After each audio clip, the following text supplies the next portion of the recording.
ಶ್ರೀ ಗುರುಭ್ಯೋ ನಮಃ. ಹರಿ ಓಂ. ಶುದ್ಧಾನಂದೋ ಸಂವಿದ್ಯುತಿಬಲಮೌಲೌದಾರ್ಯವೀರ್ಯಾದಿದೇಹಂ ಚಿಂತಾ ಸಂತಾಪಲೇಪೋದ್ಭವಮೃತಿಮುಖರಾಶೇಷದೋಷಾತಿದೂರಂ ಸದ್ಭಿರ್ವೈರಾಗ್ಯಭಕ್ತಿಶ್ರುತಿಮತಿನಿಯತಧ್ಯಾನಜ್ಞಾನಯೋಗಾತ್ ಗಮ್ಯಂ ವಂದೇ ಮುಕುಂದಾವಿಧಮಮಲಮಲಂ ಬ್ರಹ್ಮವೇದಾಂತವೇದ್ಯಂ ಅಭ್ರಮಂ ಭಂಗರಹಿತಂ ಅಜಡಂ ವಿಮಲಂ ಸದಾ ಆನಂದತೀರ್ಥಮತುಳಂ ಭಜೆ ತಾಪತ್ರಯಾಪಹಂ ಮೂಕೋಪಿ ಯತ್ಪ್ರಸಾದೇನ ಮುಕುಂದಶಯನಾಯತೆ ರಾಜರಾಜಾಯತೆ ರಿಕ್ತೋ ರಾಘವೇಂದ್ರಂ ತಮಾಶ್ರಯೇ. ಯಸ್ಯ ಪ್ರಚಂಡತಪಸಾ ಶ್ರುತಿಗೀತವೃತ್ತಃ ತುಷ್ಟೋ ಹರಿಃಕಿಲವಶಂ ವದತಾಮವಾಪ ಶ್ರೀಮಧ್ವಸನ್ಮತಪಯೋನಿಧಿಪೂರ್ಣಚಂದ್ರಃ ಶ್ರೀವಿಷ್ಣುತೀರ್ಥಮುನಿರಾಣ್ಮುದಮಾತನೋತು. ಆಪಾದಮೌಲಿಪರ್ಯಂತಂ ಗುರುಣಾಮಾಕೃತಿಂ ಸ್ಮರೇತ್ ತೇನ ವಿಘ್ನಾಃ ಪ್ರಣಶ್ಯಂತಿ ಸಿದ್ಧ್ಯಂತಿ ಚ ಮನೋರಥಾಃ. ನಮಃ ಪರಸ್ಮೈ ಪುರುಷಾಯ ಭೂಯಸೆ ಸದುದ್ಭवस्थान निरोधलीलया गृहीतशक्तिधृतयाय देहिनां अन्तर्ध्रुवायानुपलभ्यवर्त्मने. भूयो नमः सद्व्रजिनच्छिदे सताम् असम्भवायाखिलसत्त्वमूर्तये. पुंसां पुनः पारमहंस्याश्रमे व्यवस्थितानामनुहृत्यदाशुषे. स्वस्ति श्रीरस्तु मे शस्तं निस्तुला निस्तुलात् पुनः वस्तु नो नित्यं समस्तव्यस्तयोगतः. ಶ್ರೀ ಹರಿವಾಯು ಗುರುಗಳ ಚರಣಾರವಿಂದಗಳಲ್ಲಿ ಭಕ್ತಿಪೂರ್ವಕ ಪ್ರಣಾಮಗಳನ್ನು ಅರ್ಪಿಸಿ ಭಾಗವತ ಸಾರೋದ್ಧಾರದಲ್ಲಿ ರಾಜವಿರಾಗ ಪ್ರಕರಣವನ್ನು ಅನುಸಂಧಾನ ಮಾಡ್ತಾ ಬರ್ತಾ ಇದ್ವಿ. ರಾಜವಿರಾಗ ಪ್ರಕರಣ ಅಂದರೆ ಪರೀಕ್ಷಿತ್ ರಾಜನಿಗೆ ವೈರಾಗ್ಯ ಬಂದದರ ಕಾರಣ ಏನು, ಆ ಕಾರಣವನ್ನು ತಿಳಿದುಕೊಳ್ಳೋದೇ ರಾಜವಿರಾಗ ಪ್ರಕರಣದ ಪ್ರಮುಖ ಉದ್ದೇಶ. ಮನುಷ್ಯನಿಗೆ ವೈರಾಗ್ಯ ಬರೋದಕ್ಕೆ ಕಾರಣ ಬಹಳ ಮುಖ್ಯ ಆಗ್ತದೆ. ಯಾರೋ ಏನೋ ಅಂದರು ಅಂತ ತಾತ್ಕಾಲಿಕವಾಗಿ ವೈರಾಗ್ಯ ಬರ್ತಿರ್ತದೆ, ಆದರೆ ಅದು ಮುಕ್ತಿಗೆ ಕಾರಣ ಆಗಲ್ಲ. ಸಹಜವಾದ ವೈರಾಗ್ಯ ಬೇಕು ಮನುಷ್ಯನಿಗೆ.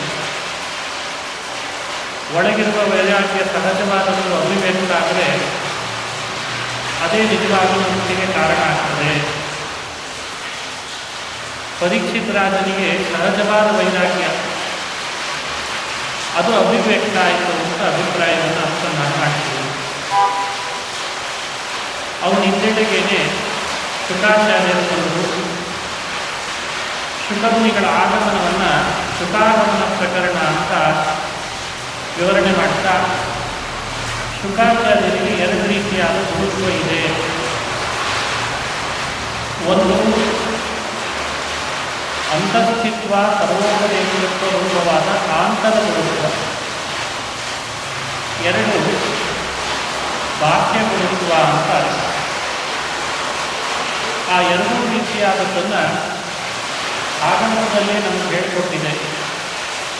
ನಿನ್ನೆ ದಿವಸ ಆಂತರ ಗುರುತ್ವ ಹೇಗೆ ಎನ್ನುವುದನ್ನು ಅನುಸಂಧಾನ ಮಾಡ್ತೀವಿ. ಇವತ್ತು ಬಾಹ್ಯ ಗುರುಗಳು ಯಾಕೆ ಶುಕಮುನಿಗಳು ಅನ್ನೋದನ್ನು ವಿವರಣೆ ಮಾಡ್ತಾರೆ, ತಿಳಿಯೋಣ. ಯಸ್ವಾನುಭಾವಂ ಅಧ್ಯಾತ್ಮದೀಪಮತಿಶತಾಂತಮೋಘಂ ಸಂಸಾರಿಣಾಂ ಕರುಣಯಾ ಪುರಾಣಗುಹ್ಯಂ ಸಂವ್ಯಾಸೋಪಯಾನಿ ಗುರುಮುನೀನಾಂ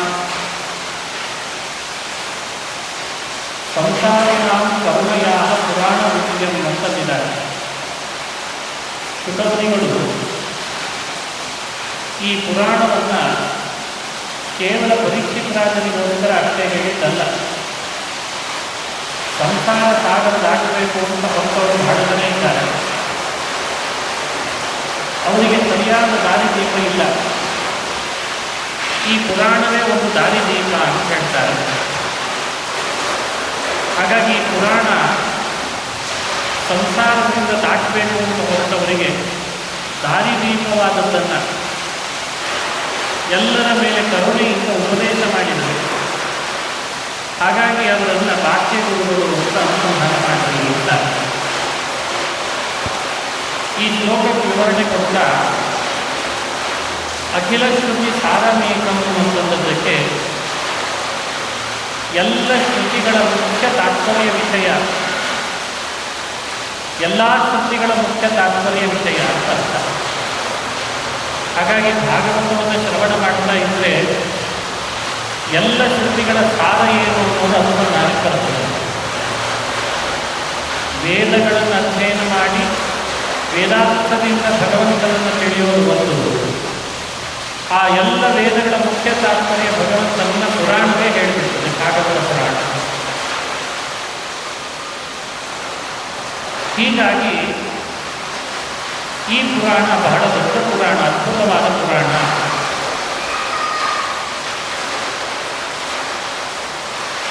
ಸಂಸಾರಿಕ ಕರುಣೆಯ ಭಾಗವತ ರೂಪ ಪುರಾಣೇನ ಸಮ್ಯಕ್ ಪ್ರದರ್ಶಯಾಮಾಸ.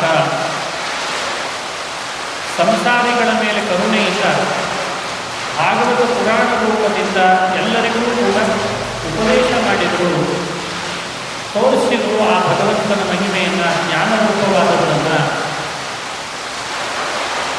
ಅಂಥ ವೇದವ್ಯಾಸರ ಮಗನನ್ನು ನಮಸ್ಕರಿಸುತ್ತೇನೆ ಅಂತ ಹೇಳಿದ್ದಾರೆ. ಇದರಿಂದ ಬಾಹ್ಯ ಗುರುಗಳು ಯಾಕೆ ಅಂದರೆ ಭಾಗವತ ಪ್ರವರ್ತಕತೆಯ ಬಾಹ್ಯ ಗುರುಗಳು ಅಂತ ವಿವರಣೆ ಮಾಡಿದಾಗ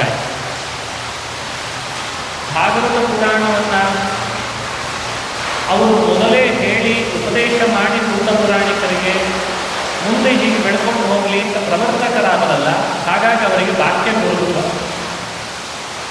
ಒಳಗಿಟ್ಟು ಮನಸ್ಸನ್ನು ಪ್ರೇರಣೆ ಮಾಡ್ತಾರಾದ್ದರಿಂದ ಅಂತರ್ಗುರುಗಳು, ಭಾಗವತ ಪ್ರವರ್ತಕರಾದ್ದರಿಂದ ಅವರು ಬಾಹ್ಯ ಗುರುಗಳು ಅಂತ ಶುಕಾಚಾರ್ಯರನ್ನು ಎರಡು ರೀತಿ ಗುರುಗಳು ಅಂತ ಭಾಗವತ ಅನುಸಂಧಾನ ಮಾಡ್ತಾರೆ. ಅವರ ಆಗಮನ ಪ್ರಕಾರವನ್ನು ವಿವರಣೆ ಮಾಡ್ತಾರೆ. ವಿಶೇಷವಾಗಿ ಅವರಲ್ಲಿ ಭಕ್ತಿ ಇರಬೇಕು. ಭಾಗವತದ ತತ್ವಗಳು ನಮಗೆ ಅರ್ಥ ಆಗಬೇಕಾದ್ರೆ ಅವರಲ್ಲಿ ಭಕ್ತಿ ಇಲ್ಲದೇನೆ ಅರ್ಥ ಆಗಲ್ಲ. ಹಾಗಾಗಿ ಅವರ ಆಗಮನ ಪ್ರಕಾರವನ್ನು ವಿಸ್ತಾರವಾಗಿ ವರ್ಣನೆ ಮಾಡ್ತಾರೆ. ಹ್ಯಾಕ್ ಬರ್ತಾ ಇದ್ರು ಶುಕಾಚಾರ್ಯರು? ತತ್ರಾಭವತ್ ಭಗವಾನ್ ವ್ಯಾಸಪುತ್ರೋ ಯದೃಚ್ಛಯಾಗಾಮಠಮಾನೋ ನ ಲಿಂಗಃ ಮಕಾಮಠಮಾನೋ ನ ಪೇಕ್ಷಃ ಅಲಕ್ಷ್ಯಲಿಂಗೋ ವಿಜಲಾಭಸುಷ್ಟೋ ಮೃತಶ್ಚ ಬಾಲೈರವಧೂತ ವೇಷಃ.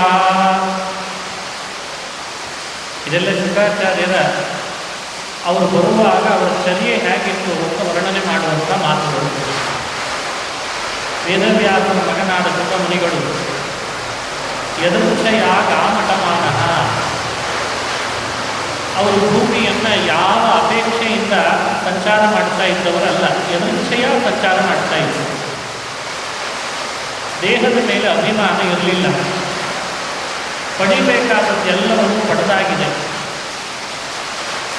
ಶುಕಾಚಾರ್ಯರನ್ನು ಯಾವಾಗ ನೋಡಿದರೂ ಕೂಡ ನೀವು 16ನೇ ವಯಸ್ಸಿನ ನವಯುವಕನ ರೂಪದಲ್ಲಿರ್ತಾರೆ. ಭಾಗವತ ಎಷ್ಟು ಬಾರಿ ಕೇಳಿದ್ದೇವೆ, ಶುಕಾಚಾರ್ಯರಿಗೆ ಮಾತ್ರ ವಯಸ್ಸೇ ಆಗಿಲ್ಲ ಅಂತ ಹೇಳ್ತಾರೆ. 16ನೇ ವಯಸ್ಸಿನ ನವತರುಣನಂತೆ ಅತ್ಯಂತ ಕೋಮಲವಾದ ಪಾದ, ಕೈಗಳು, ಬಾಹು, ಕಪೋಲ ಎಲ್ಲ ಕೋಮಲವಾದವು. ಈಗ ಅವರ ದೇಹದ ಅವಯವಗಳನ್ನು ವರ್ಣನೆ ಮಾಡ್ತಾರೆ. ಆ ಅವಯವದ ವರ್ಣನೆಯ ಉದ್ದೇಶ ಏನು ಅಂದರೆ, ನಾವು ಯಾರಿಂದ ಪಾಠ ಕೇಳ್ತೇವೆ, ಅಧ್ಯಯನ ಮಾಡ್ತೇವೆ, ಆ ಗುರುಗಳ ಆಕೃತಿಯನ್ನು ವಿಶೇಷವಾಗಿ ಧ್ಯಾನ ಮಾಡಲಿಕ್ಕೆ ಶಾಸ್ತ್ರ ಹೇಳುತ್ತೆ. ಸರ್ವಗುರೋ ಸುಖಸ್ಯ ಧ್ಯಾನಂ ಅವಶ್ಯಂ ಶುದ್ಧಿ ಕಾರ್ಯಮಿತ್ಯಾಶಯೇನ ಪಾದಮಾರಭ್ಯ ಯಾವತ್ ಖಚಿತಂ ಅವಯವ ಸನ್ನಿವೇಶಂ ಆಹಾ ಅಂತಂದಿದ್ದಾರೆ. ಮುಂದೆ ಯಾರು ಭಾಗವತದ ಅಧ್ಯಯನ ಅಧ್ಯಾಪನ ನಡೆಸ್ತಾರೆ ಅವರೆಲ್ಲರೂ ಕೂಡ ಶುಕಾಚಾರ್ಯರು ಹೀಗೇ ಇದ್ದಾರೆ ಅಂತ ಅವರನ್ನು ಧ್ಯಾನ ಮಾಡಿ ಅಧ್ಯಯನ ಮಾಡಬೇಕಂತ. ಪಾದದಿಂದ ಆರಂಭ ಮಾಡಿ ಶಿರಪರ್ಯಂತರ ಪಾದಮಾರಭ್ಯ ಯಾವತ್ ಹಸಿತಂ ಅವಯವ ಸನ್ನಿವೇಶ, ಗುರುಗಳು ಹೇಗಿದ್ದಾರೆ ಅಂತ ಧ್ಯಾನ ಮಾಡುವಾಗ ಮಂದಹಾಸದ ರೂಪವನ್ನು ಧ್ಯಾನ ಮಾಡಬೇಕು. ಮಂದಹಾಸ, ಹಾಗಾಗಿ ಪಾದದಿಂದ ಆರಂಭ ಮಾಡಿ ಅವರ ಮಂದಹಾಸಯುಕ್ತವಾದ ಮುಖದವರೆಗೂ ಎಲ್ಲ ಅವಯವಗಳ ಸನ್ನಿವೇಶವನ್ನು ಈ ಶ್ಲೋಕಗಳಿಂದ ನಮಗೆ ಉಪಾಸನೆ ಧ್ಯಾನ ಮಾಡಲಿಕ್ಕೆ ಅಂತ ಅವರು ಹೇಳಿದ್ದಾರೆ ಅಂತ ತಿಳಿಸಿದರು.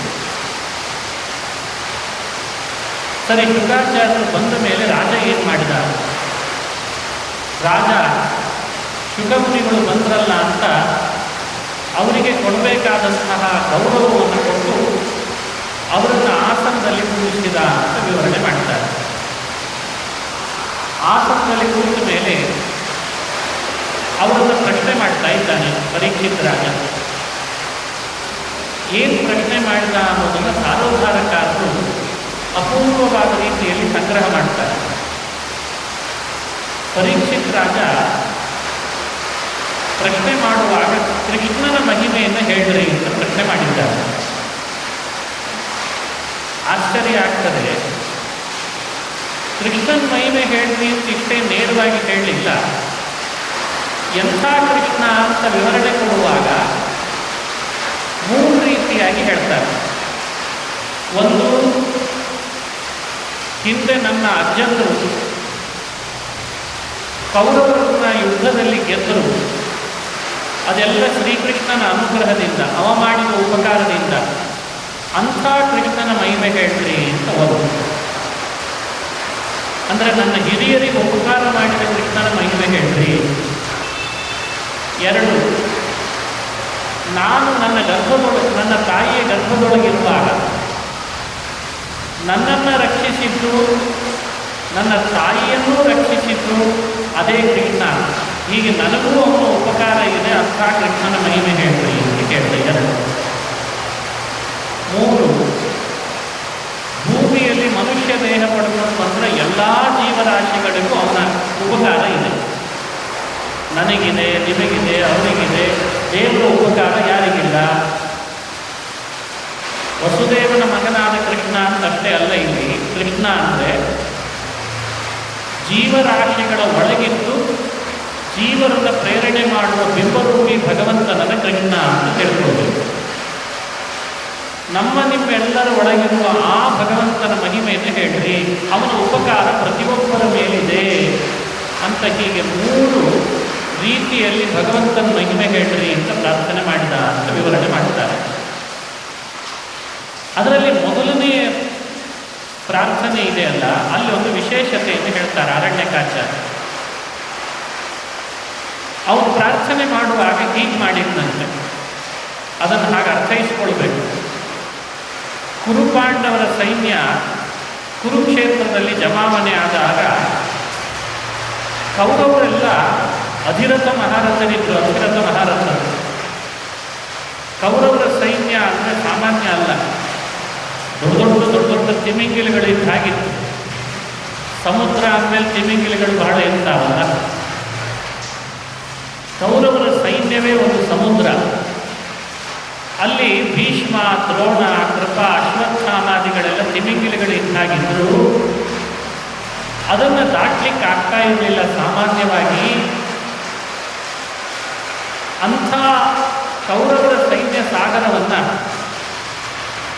ಅನಾಯಾಸವಾಗಿ ನನ್ನ ಹಿರಿಯರು ದಾಟಿದ್ರಲ್ಲ. ಹೇಗೆ ದಾಟಿದ್ರು ಅಂದರೆ, ಶ್ರೀಕೃಷ್ಣ ಪರಮಾತ್ಮ ನಿನ್ನನ್ನೇ ದೋಣಿಯನ್ನಾಗಿ ಮಾಡಿಕೊಂಡು ಯಾವ ಆಯಾಸ ಇಲ್ಲದೆ ದಾಟಿದ್ರು.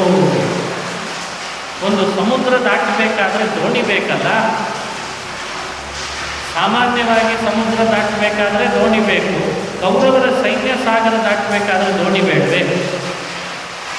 ದೋಣಿಯಲ್ಲಿ ಕೂತ್ಕೊಂಡು ದಾಟೋದು ಅಷ್ಟು ಸುಲಭ ಇರಲ್ಲ, ಆಯಾಸ ಆಗ್ತದೆ. ಆದರೆ ಶ್ರೀಕೃಷ್ಣ ಅನ್ನೋ ದೋಣಿಯನ್ನು ಆಶ್ರಯಿಸಿದ್ದಕ್ಕೆ ಯಾವ ಆಯಾಸ ಇಲ್ಲದೆ ಸೈನ್ಯ ಸಾಗರ ದಾಟಿದರು. ಇದು ಮೊದಲನೇ ಪ್ರಶ್ನೆಯಲ್ಲಿ ನಾವು ನೋಡುವಂಥ ಅಂಶ. ಇದಕ್ಕೆ ಅರಣ್ಯಕಾಚಾರ್ಯರ ದೃಷ್ಟಿಕೋನ ಏನು ಅಂದರೆ, ಅವರು ಒಂದು ರೀತಿ ಹೊಸ ರೀತಿ ಅನುಸಂಧಾನ ಮಾಡ್ತಾರೆ, ಈ ಪ್ರಶ್ನೆಯನ್ನು ವಿವರಣೆ ಮಾಡ್ತಾರೆ. ಇಂದ್ರಿಯಗಳನ್ನೆಲ್ಲ ಚತುರ್ಮುಖ ಬ್ರಹ್ಮ ಬಹಿರ್ಮುಖವಾಗಿ ಸೃಷ್ಟಿ ಮಾಡಿದ್ದಾನೆ ಅಂತ ಉಪನಿಷತ್ನಲ್ಲಿ ನೋಡುತ್ತೇವೆ. ಎಲ್ಲ ಇಂದ್ರಿಯಗಳು ಬಹಿರ್ಮುಖವಾದ್ದರಿಂದ ವಿಷಯಗಳನ್ನು ಅತಿ ಹೆಚ್ಚು ಸಂಪರ್ಕ ಮಾಡ್ತಾರೆ. ಕಣ್ಣು ರೂಪದ ಸಂಪರ್ಕ, ಕಿವಿ ಶಬ್ದದ ಸಂಪರ್ಕ, ಹೀಗೆ ವಿಷಯ ಧ್ಯಾನ ಹೆಚ್ಚು ಮಾಡ್ತದೆ. ಆ ಕಾರಣದಿಂದಲೇ ಮನುಷ್ಯ ದುಃಖವನ್ನು ಜಾಸ್ತಿ ಅನುಭವಿಸ್ತಾರೆ. ಇವತ್ತು ಬಹಳ ಜನರಿಗೆ ಸ್ಟ್ರೆಸ್ ಜಾಸ್ತಿ ಆಗಿದೆ. ಯಾಕೆ? ಬಹಿರ್ಮುಖವಾದ ಇಂದ್ರಿಯಗಳು ಎಲ್ಲ ವಿಷಯಗಳ ಧ್ಯಾನ ಮಾಡೋದ್ರಲ್ಲಿ ಆಸಕ್ತಿ ಪಡೆದದ್ರಿಂದ ವಿಷಯ ಧ್ಯಾನದಿಂದ ಬಹು ದುಃಖಪ್ರದವಾಗ್ತದೆ. ಅದರಿಂದ ದುಃಖ ಹೆಚ್ಚು ಅನುಭವಿಸ್ತಾನೆ. ಇದು ಮೋಕ್ಷದ ದಾರಿಗೆ ಅನುಕೂಲವಾಗುವಂಥದ್ದಲ್ಲ. ನಾವು ಎಷ್ಟೆಷ್ಟು ವಿಷಯಗಳನ್ನು ಧ್ಯಾನ ಮಾಡ್ತೇವೆ, ಇಂದ್ರಿಯಗಳು ಬಹಿರ್ಮುಖ ಆದ್ದರಿಂದ ಅವುಗಳ ಸಂಪರ್ಕ ಮಾಡಿಸ್ತೇವೆ, ಅಷ್ಟಷ್ಟು ಮನುಷ್ಯನಿಗೆ ಅದು ದುಃಖವನ್ನು ನೀಡುತ್ತದೆ. ಮುಮುಕ್ಷುಗಳಿಗೆ ಇದೊಂದು ರೀತಿ ಶತ್ರುಗಳಿದ್ದಾಗಿದ್ದಾರೆ ಈ ಇಂದ್ರಿಯಗಳೆಲ್ಲ. ಪಾಂಡವರಿಗೆ ಶತ್ರುಗಳಾಗಿ ಕೌರವರ ಸೈನ್ಯದಲ್ಲಿದ್ದಂಥ ಅತಿರಥ ಮಹಾರಥರೆಲ್ಲ ಎದುರುಗಡೆಗೆ ನಿಂತಿದ್ರು ಯುದ್ಧ ಮಾಡುವಾಗ. ಅವರಿಗೆ ಹೇಗೋ ನಮಗೆ ನಾವು ಮೋಕ್ಷಕ್ಕೆ ಹೋಗಬೇಕು, ನಿಜ ಮುಕ್ತಿ ಬಯಸ್ತಿದ್ದೇವೆ, ಆದರೆ ನಮಗೂ ಶತ್ರುಗಳಾಗಿ ನಮಗೆ ನಿಂತಿರೋಗಳು ಯಾರು ಅಂದರೆ ಇಂದ್ರಿಯಗಳು ಅಂತ ಹೇಳ್ತಾರೆ. ಅವುಗಳನ್ನು ಗೆಲ್ಲೋದಷ್ಟು ಸುಲಭ ಇಲ್ಲ. ವಿಷಯಗಳ ಧ್ಯಾನ ಮಾಡಿ ಮಾಡಿ ಮೋಕ್ಷ ಶತ್ರುಗಳಾಗಿದ್ದಾರೆ ಅವುಗಳೆಲ್ಲ. ಅಂಥ ಇಂದ್ರಿಯಗಳನ್ನು ಗೆಲ್ಲಬೇಕಾದ್ರೆ, ಕೌರವರ ಸೈನ್ಯವನ್ನು ಗೆಲ್ಲಬೇಕಾದ್ರೆ ಶ್ರೀಕೃಷ್ಣನನ್ನು ದೋಣಿ ಮಾಡಿಕೊಂಡ್ರಲ್ಲ, ಹಾಗೆ ನಾವು ಬಹಿರ್ಮುಖವಾದ ಇಂದ್ರಿಯಗಳನ್ನು ಗೆಲ್ಲಬೇಕು. ಹೇಗೆ ಗೆಲ್ಲಬೇಕು ಅದನ್ನು ನಮಗೆ ಹೇಳ್ರಿ ಅಂತ ಈ ಅಭಿಪ್ರಾಯದಿಂದ ಈ ಪ್ರಶ್ನೆ ಕೇಳಿದ್ದಾನೆ ಅಂತ ವ್ಯಾಖ್ಯಾನ ಮಾಡ್ತಾರೆ. ಎಷ್ಟು ಅದ್ಭುತವಾದ ಅನುಸಂಧಾನ! ಈ ರೀತಿ ತಿಳಿದುಕೊಂಡಾಗ ಇದಕ್ಕೊಂದು ಪ್ರಸ್ತುತ ಬರ್ತದೆ. ಪ್ರಶ್ನೆಗೆ ಪ್ರಸ್ತುತ ಈ ಪ್ರಶ್ನೆ ಅಂತ ಗೊತ್ತಾಗ್ತದೆ. ಯಾಕಂದರೆ ಪರೀಕ್ಷಿತ್ ರಾಜ ನನ್ನ ಹಿರಿಯರಿಗೆ ಉಪಕಾರ ಮಾಡಿದ್ದಾನೆ ಶ್ರೀಕೃಷ್ಣ, ಅವನ ಕಥೆ ಹೇಳ್ರಿ ಅಂತ ಹೇಳ್ದ ಅನ್ನೋದಕ್ಕಿಂತಲೂ ನಮ್ಮ ಇಂದ್ರಿಯಗಳು ಬಹಿರ್ಮುಖವಾಗಿದ್ದಾವೆ, ದುಃಖಪ್ರದವಾಗಿದ್ದಾವೆ, ಮೋಕ್ಷಕ್ಕೆ ವಿರೋಧಿಗಳಾಗಿದ್ದಾವೆ, ಅವುಗಳನ್ನು ಹೇಗೆ ಗೆಲ್ಲಬೇಕು ಅಂತ ಈ ರೀತಿ ಪ್ರಶ್ನೆ ಮಾಡ್ತಿದ್ದಾನೆ ಅಂತ ಹೇಳೋದಕ್ಕೂ ವ್ಯತ್ಯಾಸ ಇದೆ ಅಲ್ಲ. ಈ ಅರ್ಥದಲ್ಲಿ ಈ ಶ್ಲೋಕವನ್ನು ವ್ಯಾಖ್ಯಾನ ಮಾಡಿಕೊಡ್ರಿ ಅಂತ. ವತ್ಸಪದಂ ಸ್ಮ ಯತ್ಪ್ಲವಾಹ ಅಂತ ಶ್ಲೋಕದಲ್ಲಿದೆ. ವತ್ಸಪದ ಅನ್ನೋ ಶಬ್ದಕ್ಕೆ ಹೀಗೆ ಅರ್ಥ ಮಾಡಿಕೊಡ್ಬೇಕು, ಯಾವ ಆಯಾಸ ಇಲ್ಲದೇನೆ ಅನಾಯಾಸವಾಗಿ, ಆಯಾಸ ಇಲ್ಲದೆ ಅನಾಯಾಸವಾಗಿ ಅದನ್ನು ಸಮುದ್ರವನ್ನು, ಕೌರವರ ಸಮುದ್ರವನ್ನು, ಸೈನ್ಯ ಸಾಗರವನ್ನು ದಾಟಿದರು ಅಂತ ಅರ್ಥ ಮಾಡಿಕೊಳ್ಬೇಕು. ಇಲ್ಲದೆ ಹೋದರೆ ಅವಯವ ಅರ್ಥ ಇಟ್ಕೊಂಡ್ವಿ ಅಂದರೆ ಯತ್ ಪ್ಲವಾಹ ಅಂತ ಪ್ಲವ ಅನ್ನೋ ಶಬ್ದದ ವಿವರಣೆ ಕೊಡಲಿಕ್ಕಾಗಲ್ಲ. ಸಂಸ್ಕೃತದಲ್ಲಿ ಪ್ಲವ ಅಂದರೆ ದೋಣಿ ಅಂತ ಅರ್ಥ. ಶ್ರೀಕೃಷ್ಣನನ್ನು ದೋಣಿಯನ್ನಾಗಿ ಮಾಡಿಕೊಂಡು ಆಯಾಸ ಇಲ್ಲದೆ ಸಮುದ್ರವನ್ನು ದಾಟಿದರು, ಕೌರವರನ್ನು ಆಯಾಸ ಇಲ್ಲದೆ ಗೆದ್ದರು ಅಂತ ಅರ್ಥ ಬರ್ತದೆ. ಹಾಗಾದರೆ ನಾವು ಇಂದ್ರಿಯಗಳೆಲ್ಲ ಬಹಿರ್ಮುಖವಾಗಿ ನಮ್ಮ ಶತ್ರು ಸ್ಥಾನದಲ್ಲಿ ನಮ್ಮ ಎದುರುಗಡೆಗೆ ನಿಂತರೂ ಆಯಾಸ ಇಲ್ಲದೆ ಅವುಗಳನ್ನು ಗೆಲ್ಲಬೇಕಾದ್ರೆ ಶ್ರೀಕೃಷ್ಣ ಅನ್ನೋ ದೋಣಿಯನ್ನು ಆಶ್ರಯಿಸಬೇಕು ಅನ್ನೋ ಅಭಿಪ್ರಾಯ ಇಲ್ಲಿ ಸ್ಪಷ್ಟವಾಗಿ ಗೊತ್ತಾಗ್ತದೆ. ಇಂದ್ರಿಯಗಳ ಗೆಲುವು ಹೇಗೆ ಅನ್ನೋದೇ ಇದರ ಪ್ರಶ್ನೆ ಅಂತ. ಎರಡನೇ ಶ್ಲೋಕ, ಎರಡನೇ ಪ್ರಶ್ನೆ, ನನಗೆ ಉಪಕಾರ ಮಾಡಿದಂಥ ಕೃಷ್ಣ ಅವನ ಕಥೆ ಹೇಳ್ರಿ ಅಂತ ಹೇಳಿದೆ. ಅಲ್ಲೊಂದು ಅಪೂರ್ವವಾದ ವ್ಯಾಖ್ಯಾನವನ್ನು ಮಾಡ್ತಾರೆ. ನಾವೆಲ್ಲ ಮೋಕ್ಷ ಬಯಸುವವರು, ಹಾಗಾಗಿ ಮೋಕ್ಷ ಬೇಕು ಅಂತ ಬಯಸಿದ ಮೇಲೆ ಎರಡನ್ನು ನಾವು ಸಂಪಾದನೆ ಮಾಡಲೇಬೇಕಂತ. ಏನು ಸಂಪಾದಿಸ್ತೇವೋ ಬಿಡ್ತೇವೋ, ಹಣ ಮಾಡ್ತೇವೋ ಬಿಡ್ತೇವೋ, ಮನೆ ಕಟ್ತೇವೋ ಬಿಡ್ತೇವೋ, ಆಫೀಸಿಗೆ ಹೋಗ್ತೇವೋ ಬಿಡ್ತೇವೋ, ಅದು ಬೇರೆ. ಮೋಕ್ಷ ಬೇಕು ಅಂತ ಬಯಸಿದ್ದೇವೆ ಅಂದರೆ ಎರಡನ್ನು ಸಂಪಾದನೆ ಮಾಡಲೇಬೇಕು. ಒಂದು ಭಗವಂತನಲ್ಲಿ ರತಿ, ಭಗವಂತ ಬಿಟ್ಟು ಬೇರೆ ಪದಾರ್ಥಗಳಲ್ಲಿ ಅರತಿ. ಭಗವಂತನಲ್ಲಿ ವಿಶೇಷವಾದ ರತಿ, ರತಿ ಅಂದರೆ ಆಸಕ್ತಿ, ಭಕ್ತಿ, ಶ್ರದ್ಧೆ. ತದಿತರತ್ರ ಆ ಭಗವಂತ ಬಿಟ್ಟು ಬೇರೆ ಕಡೆಯಲ್ಲಿ ಅರತಿ, ಆಸಕ್ತಿ ಇಲ್ಲದಿರೋದು.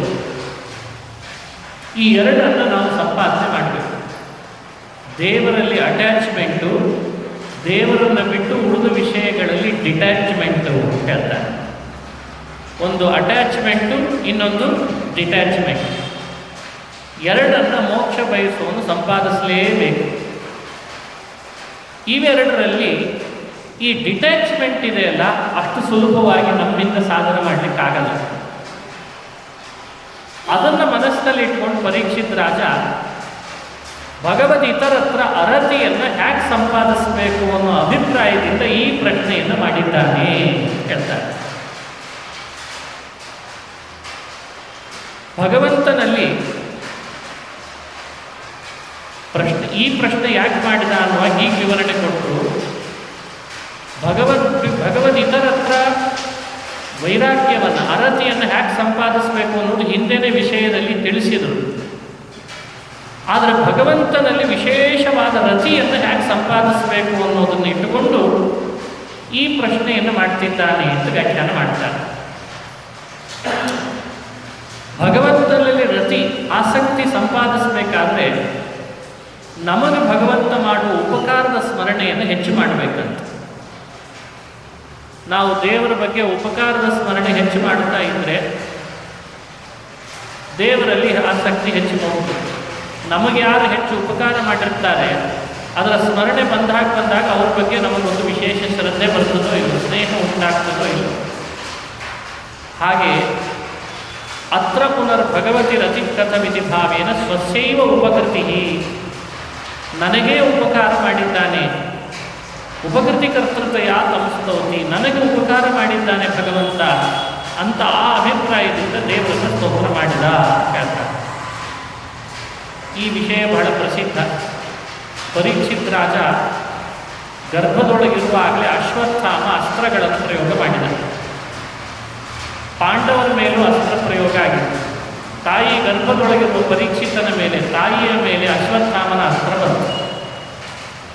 ಭಗವಂತ ಅಸ್ತ್ರ ಪ್ರಯೋಗ ಮಾಡಿದಾಗ, ಅಶ್ವತ್ಥಾಮ ಅಸ್ತ್ರ ಪ್ರಯೋಗ ಮಾಡಿದಾಗ ಅದನ್ನು ಬಿಡಿಸೋರು ಯಾರು, ಅದರಿಂದ ಪರಿಹಾರ ಮಾಡೋರು ಯಾರು, ರಕ್ಷಣೆ ಕೊಡೋರು ಯಾರು?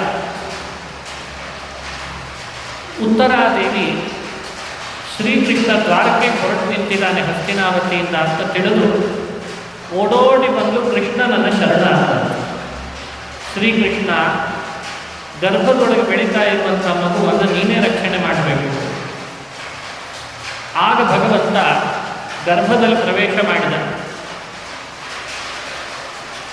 ಇವಳಿಗಾಗ್ತಾ ಇರುವ ವ್ಯಸನವನ್ನು ಪರಿಹಾರ ಮಾಡಲಿಕ್ಕೆ ಉಪಧಾರ್ಯವಚಸ್ತಸ್ಯ ಭಗವಾನ್ ಭಕ್ತವತ್ಸಲಃ ಅಪಾಂಡವಮಿದಂ ಕರ್ತುಂ ದ್ರೌಣೇರಕ್ರಮ ಬುದ್ಧ್ಯತ. ಇದು ಪಾಂಡವರನ್ನು ಇಲ್ಲ ಅನ್ನಿಸ್ತೇನೆ, ಪಾಂಡವ ವಂಶ ಇಲ್ಲ ಅನ್ನಿಸ್ತೇನೆ ಅಂತ ಅಶ್ವತ್ಥಾಮ ಬಿಟ್ಟ ಅಸ್ತ್ರ ಇದು ಅಂತ ಶ್ರೀಕೃಷ್ಣ ಸರ್ವಜ್ಞನಾದ್ರಿಂದ ಅದನ್ನು ತಿಳಿದು ಪಾಂಡವರ ಮೇಲೆ ಬಿಡ್ತಾ ಇದ್ದಂತಹ ಬಾಣಗಳನ್ನು ನೋಡಿ ಅವಳ ಗರ್ಭದ ಮೇಲೆ ಬರ್ತಿದ್ದ ಬಾಣವನ್ನು ಗಮನಿಸಿ ತಾನೇ ಸ್ವತಃ ಗರ್ಭದಲ್ಲಿ ಪ್ರವೇಶ ಮಾಡಿದ. ಸುದರ್ಶನಾಸ್ತ್ರ ಹಿಡಿದುಕೊಂಡು ತನ್ನ ಯೋಗೇಶ್ವರ ಶಕ್ತಿ, ಯೋಗಮಾಯ, ತನ್ನ ಯೋಗೇಶ್ವರೋ ಹರಿಹಿ ಸ್ವಮಾಯಯಾವೃಣೋದ್ಗರ್ಭಂ ವೈರಾಟ್ಯ ಕುರುತಂತವೇ.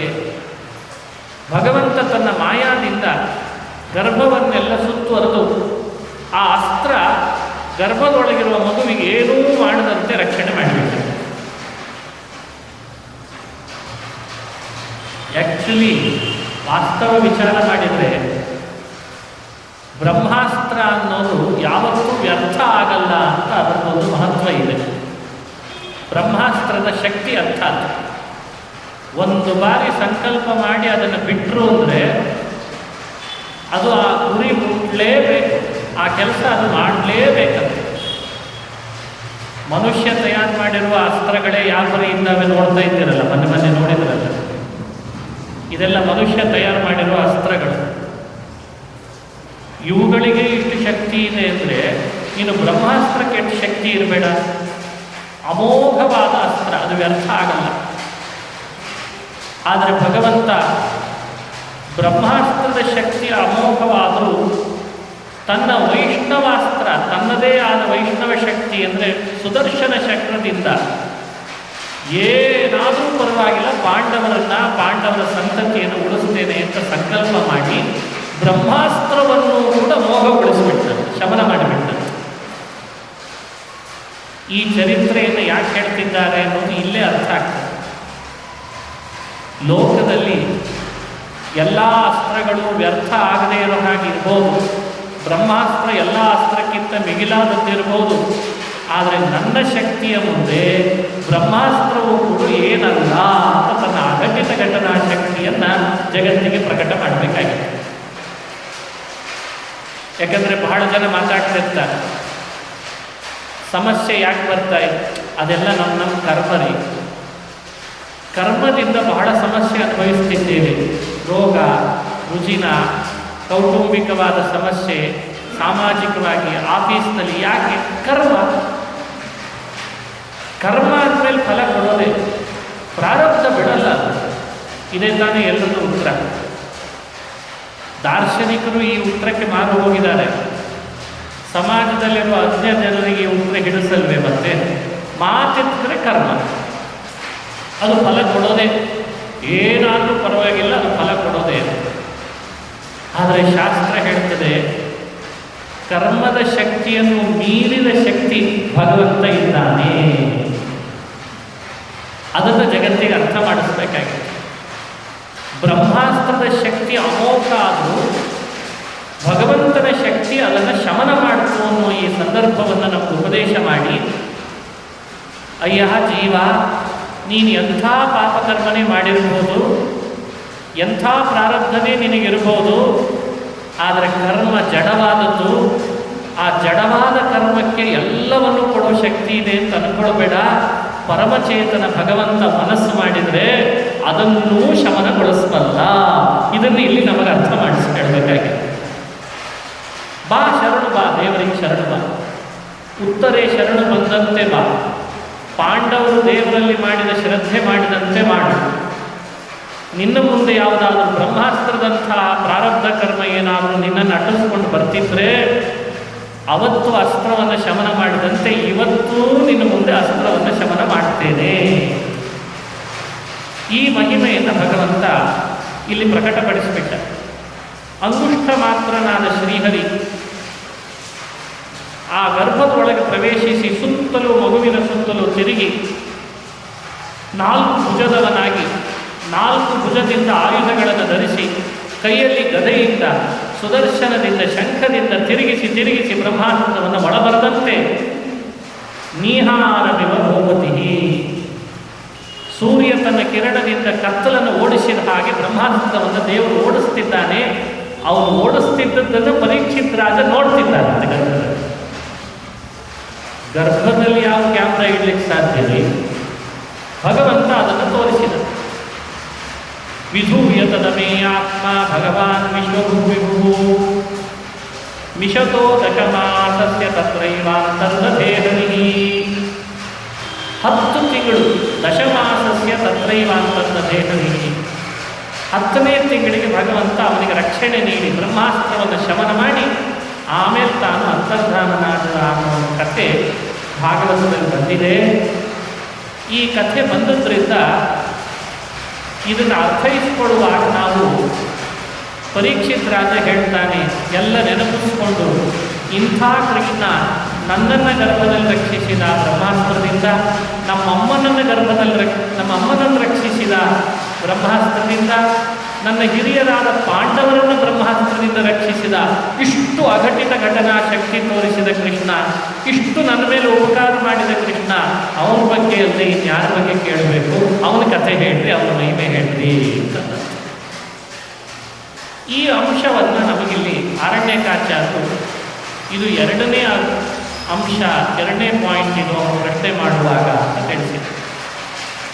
ತನಗಿಂತ ಹಿರಿಯರಿಗೆ, ತನ್ನ ಹಿರಿಯರಿಗೆ ಉಪಕಾರ ಮಾಡಿದ ಕೃಷ್ಣ, ತನಗೂ ಉಪಕಾರ ಮಾಡಿದ ಕೃಷ್ಣ, ತನ್ನನ್ನು ಬ್ರಹ್ಮಾಸ್ತ್ರದಿಂದ ರಕ್ಷಿಸಿ ಅನುಗ್ರಹಿಸಿದ ಕೃಷ್ಣ, ಅವನ ಕಥೆ ಹೇಳ್ರಿ. ಎರಡು. ಮೂರನೇ ಅಂಶ, ಕೇವಲ ನನ್ನ ಅಮ್ಮನಿಗೆ, ನನ್ನ ಪೂರ್ವಜರಿಗೆ ಹಾಗೂ ನನಗೆ ಈ ಮೂವರಿಗೆ ಉಪಕಾರ ಮಾಡಿದ್ದಾನೆ ಅಂತಷ್ಟೇ ಅಲ್ಲ, ಈ ಕೃಷ್ಣ ದೇಹ ಧರಿಸಿ ಬಂದ ಎಲ್ಲ ಜೀವರಿಗೂ ಉಪಕಾರ ಮಾಡ್ತಾನಲ್ಲ, ಅಂಥ ಕೃಷ್ಣ ಆದ್ದರಿಂದ ಅವನ ಮಹಿಮೆ ಹೇಳ್ರಿ ಅಂತಂದ.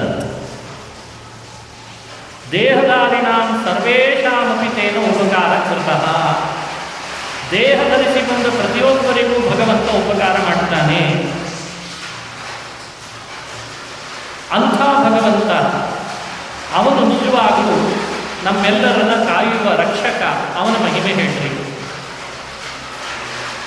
ಇಲ್ಲಿ ಕೃಷ್ಣನ ಕಥೆ ಹೇಳ್ರಿ ಎಂದಾಗ ಕೃಷ್ಣ ಶಬ್ದ ಆಡ್ತಾರೆ. ಕೃಷ್ಣ ಅಂದರೆ ಕೇವಲ ನಮ್ಮ ನಿಮ್ಮೆಲ್ಲರ ಸಂಬಂಧಿ ಅಂತ ಅರ್ಥ ಅಲ್ಲ. ಅವರು ಒಳಗಿದ್ದು ಎರಡು ರೂಪದಿಂದ, ಒಂದು ಪುರುಷ ರೂಪದಿಂದ, ಇನ್ನೊಂದು ಕಾಲರೂಪದಿಂದ ನಮ್ಮನ್ನು ಅನುಗ್ರಹಿಸುವವ, ಅವನೇ ಬಿಂಬ. ಅವನ ಮಹಿಮೆಯನ್ನು ವಿಶೇಷವಾಗಿ ತಿಳಿಲೇಬೇಕು ಮುಮುಕ್ಷುಗಳು. ಆ ಕಾರಣದಿಂದ ಇಲ್ಲಿ ಅವನ ಮಹಿಮೆ ಹೇಳ್ರಿ ಎನ್ನುವುದು ಪ್ರಸ್ತುತ ಆಗಿದೆ. ವೀರ್ಯಾಣಿ ತಸ್ಯಾಖಿಲ ದೇಹ ತಾಜ ಅಂತರ್ಬಹಿಃ ಪೂರುಷಕಾಲರೂಪೈ ಪ್ರಯಚ್ಛತೋ ಮೃತ್ಯುಮನಾಮಯಂಚ ಮಾಯಾಮನುಷ್ಯಸ್ಯ ವದಸ್ವ ವಿದ್ವನ್. ಮಾಯಾಮನುಷ್ಯಸ್ಯ ವದಸ್ವ ವಿದ್ವನ್. ಈ ಬಿಂಬರೂಪಿ ಪರಮಾತ್ಮನ ಮಹಿಮೆಯನ್ನು ನಮಗೆ ಹೇಳ್ರಿ ಅಂತ ಕೇಳಬೇಕಾಗಿದೆ. ಹಾಗಾದರೆ ಭಾಗವತ ಹೊರಟದ್ದು ಯಾಕೆ ಅಂತಾಯಿತು? ಬರೀ ಕೃಷ್ಣನ ಅವತಾರಗಳಲ್ಲಿ ನಡೆದ ಕೆಲವು ಬೆಣ್ಣೆ ಕದ್ದ, ಹಾಲು ಕದ್ದ, ಮೊಸರು ಕದ್ದ, ಈ ಕಥೆಗಳನ್ನು ಹೇಳಲಿಕ್ಕಷ್ಟೇ ಹೊರಟಿದೆ ಅಂತ ಆಗಲಿಲ್ಲ. ರಾಮನ ಕಥೆ, ನರಸಿಂಹನ ಕಥೆ, ಮತ್ಸ್ಯನ ಕಥೆ, ಕೂರ್ಮದ ಕಥೆ ಅಂತ ಮೇಲ್ಮೇಲ್ ಕಥೆಗಳನ್ನು ಹೇಳಲಿಕ್ಕೆ ಹೊರಟಿದೆ ಅಂತ ತಿಳಿಬಾರದು. ಭಾಗವತ ಹೊರಟದ್ದು ದೇಹ ಧರಿಸಿದ ಪ್ರತಿಯೊಬ್ಬ ಜೀವರಾಶಿಗಳ ಬಿಂಬರೂಪದ ಮಹಿಮೆಯನ್ನು ಹೇಳಲಿಕ್ಕೆ ಹೊರಟಿದೆ ಅಂತ ಅರಣ್ಯಕಾಚಾರ್ಯ ಕೊಡುವಂಥ ವಿವರಣೆ. ದೇಹಭಾಜ ಅಂತಃಪುರುಷ ರೂಪೈರಿತ್ಯನೇನ ಬಿಂಬರೂಪಂ ಕೀದೃಶಂ. ಪ್ರತಿಯೊಬ್ಬ ದೇಹ ಧರಿಸಿದ ಜೀವರ ಒಳಗಿದ್ದು ಪ್ರೇರಣೆ ಮಾಡುವ ಪುರುಷ ಅಂತ ಕರೆಸಿಕೊಳ್ಳುವ ಬಿಂಬರೂಪ ಎಂಥದ್ದು, ಅದರ ಮಹಿಮೆ ಏನು ಅಂತ ಹೇಳಲಿಕ್ಕೆ ಭಾಗವತ ಹೊರಟಿದೆ ಅಂತ ಹೇಳ್ತಾರೆ. ಬಹಿಃಕಾಲರೂಪೈರಿತ್ಯನೇನ ತದುಪಯೋಗ ಕಥಂ. ಇನ್ನು ಕಾಲರೂಪ ಅದು ಒಂದು ವಿಶೇಷವೇ ಭಗವಂತಂದು, ಅದು ಹೇಗಿದೆ ಎನ್ನುವುದು ಪ್ರಶ್ನೆಯಲ್ಲಿ ಸೇರಿಸ್ಕೊಳ್ಬೇಕಲ್ಲ.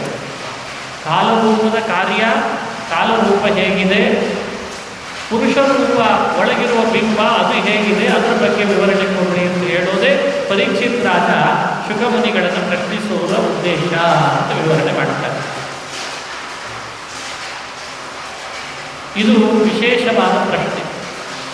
ಈ ಪ್ರಶ್ನೆ ಮಾಡಿದಂಥ ಪರೀಕ್ಷಿತ್ ರಾಜನಿಗೆ ಬಹಳ ಪ್ರೀತಿಯಿಂದ ಶುಕಮುನಿಗಳು ಅವನನ್ನು ಕುರಿತು ಉತ್ತರ ಕೊಡಲಿಕ್ಕೆ ಪ್ರಾರಂಭ ಮಾಡಿದರು.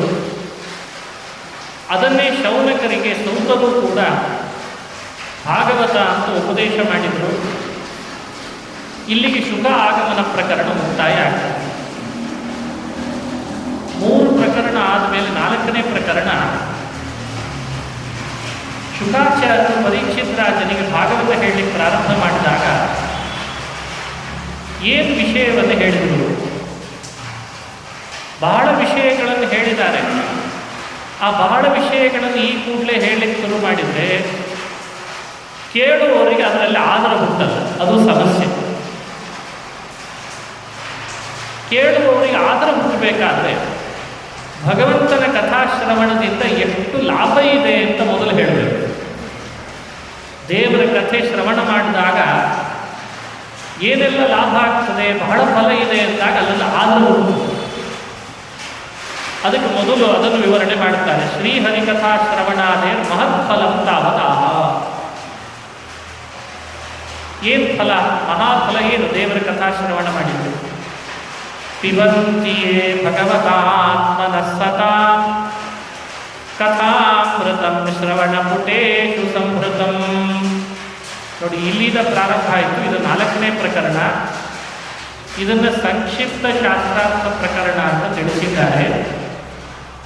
ಈ ಪ್ರಕರಣದೊಳಗೆ ಪ್ರಾರಂಭದಲ್ಲಿ ಹೇಳಿದ್ದು ಹರಿಕಥಾ ಶ್ರವಣವನ್ನು ಚೆನ್ನಾಗಿ ಯಾರು ಮಾಡ್ತಾರೆ ಅವರಿಗೆ ಮಹಾಫಲ ಸಿಗ್ತದೆ. ನಿಜ, ಅವರ ಅನುಭವದಲ್ಲಿ ಬರ್ತದಂತೆ. ದೇವರ ಕಥಾ ಕೇಳಿದ್ರಿಂದ ನನ್ನ ಮನಸ್ಸು ಹೀಗಾಯಿತು ಅಂತ ಅನುಭವ ಬರ್ತದೆ.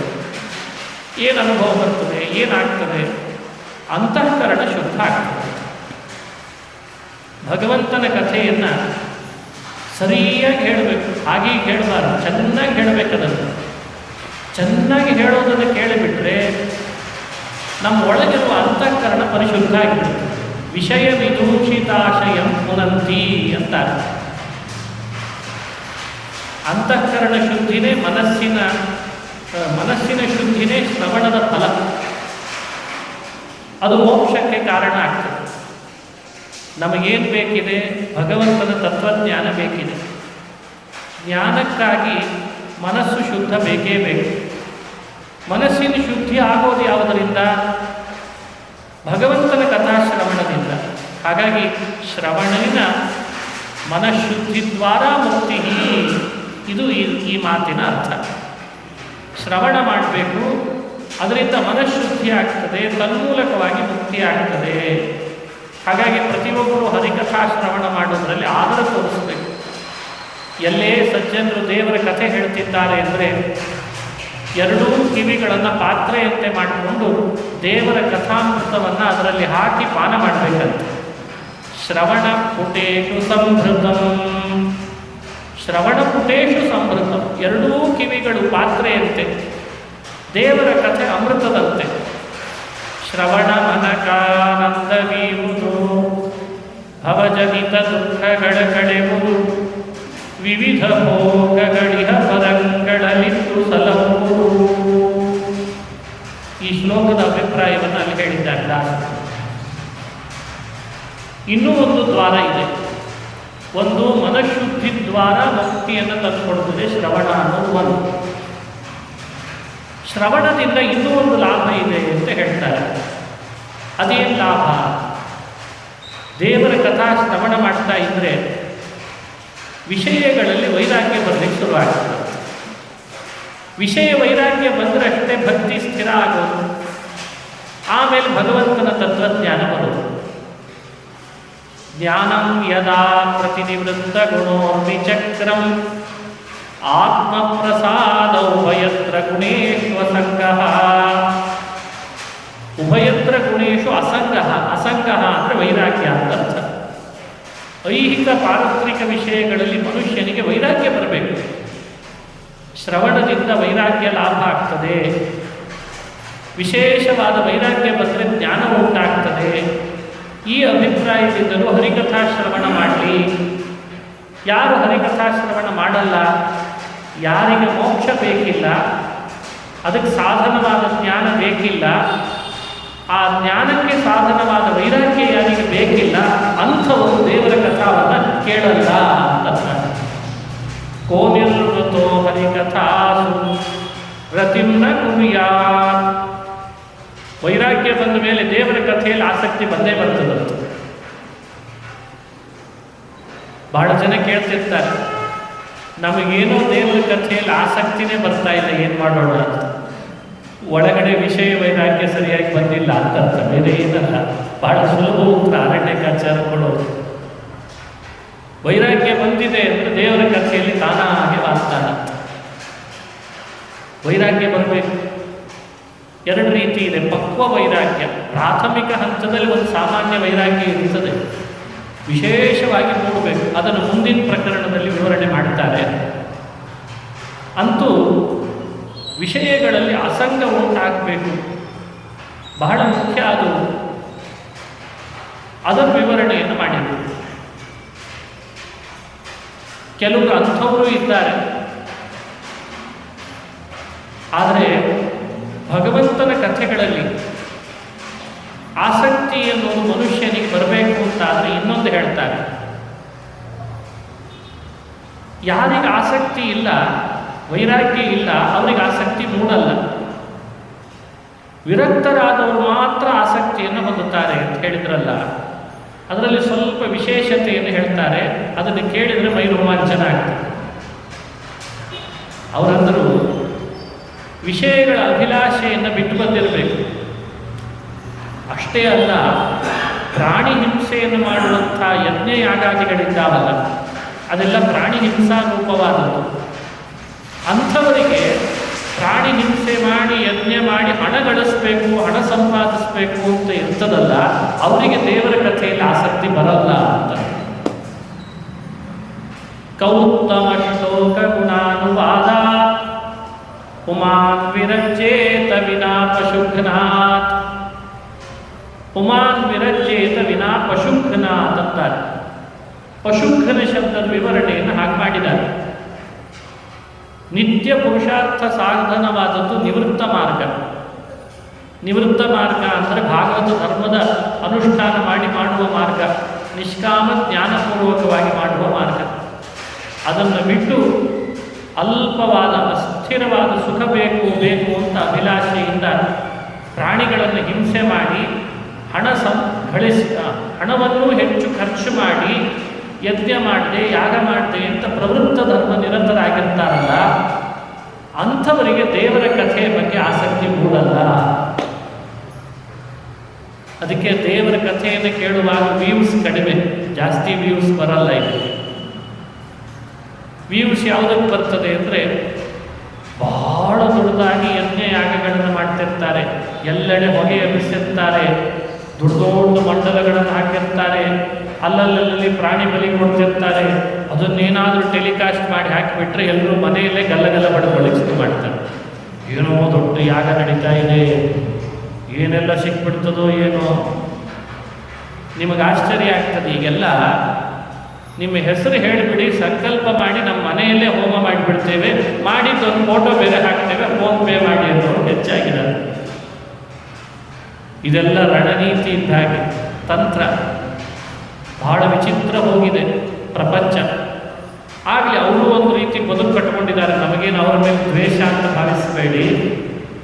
ಭಾಗವತ ಸಾರೋದ್ಧಾರಕ್ಕಾದ ಸ್ಪಷ್ಟ ಬರೀತಾರೆ, ನೋಡಪ್ಪ, ನಿನ್ನನ್ನು ನೀನು ಮುಕ್ತಿ ಪಥಕ್ಕೆ ಕರ್ಕೊಂಡು ಹೋಗೋ ದಾರಿ ಇದೆ ಅಲ್ಲ, ಅದು ನಿವೃತ್ತ ಮಾರ್ಗ. ಈ ಪ್ರವೃತ್ತ ಮಾರ್ಗದಲ್ಲಿ ಅತಿ ಆಸಕ್ತಿ, ಹಣ ಗಳಿಕೆಯ ಆಸೆ, ಅಲ್ಪ ಸುಖದ ಆಸೆಯಿಂದ ಅದರ ಕಡೆಗೆ ಹೋಗಬೇಡ. ಅಂಥವನಿಗೆ ದೇವರ ಕಥಾಶ್ರವಣದ ಅಭಿರುಚಿ ಬರಲ್ಲ. ಆಸ್ತೀರ್ಯ ದರ್ಭೈ ಪ್ರಾಗಗ್ರೈ ಕಾರ್ಸ್ನೇನ ಕ್ಷಿತಿಮಂಡಲಂ ತಥೋ ಬೃಹದ್ವನಾತ್ಮಾನಿ ಕರ್ಮ ನಾವಯಿಷಿ ಯತ್ಪರಂ ಅಂತಂದ. ತಥೋ ಬೃಹದ್ವನಾತ್ಮಾನಿ. ಅಂಥವನಿಗೆ ದೇವರ ಕಥೆಯಲ್ಲಿ ಆಸಕ್ತಿ ಮೂಡಲ್ಲ. ವಿರಕ್ತನಾದವನಿಗೆ ಮಾತ್ರ, ವಿಷಯಾಸಕ್ತಿ ಬಿಟ್ಟು ಬಂದವನಿಗೆ ಮಾತ್ರ ಭಗವಂತನ ಕಥೆಗಳಲ್ಲಿ ಆಸಕ್ತಿ ಮೂಡುತ್ತದೆ ಅಂತಂದ.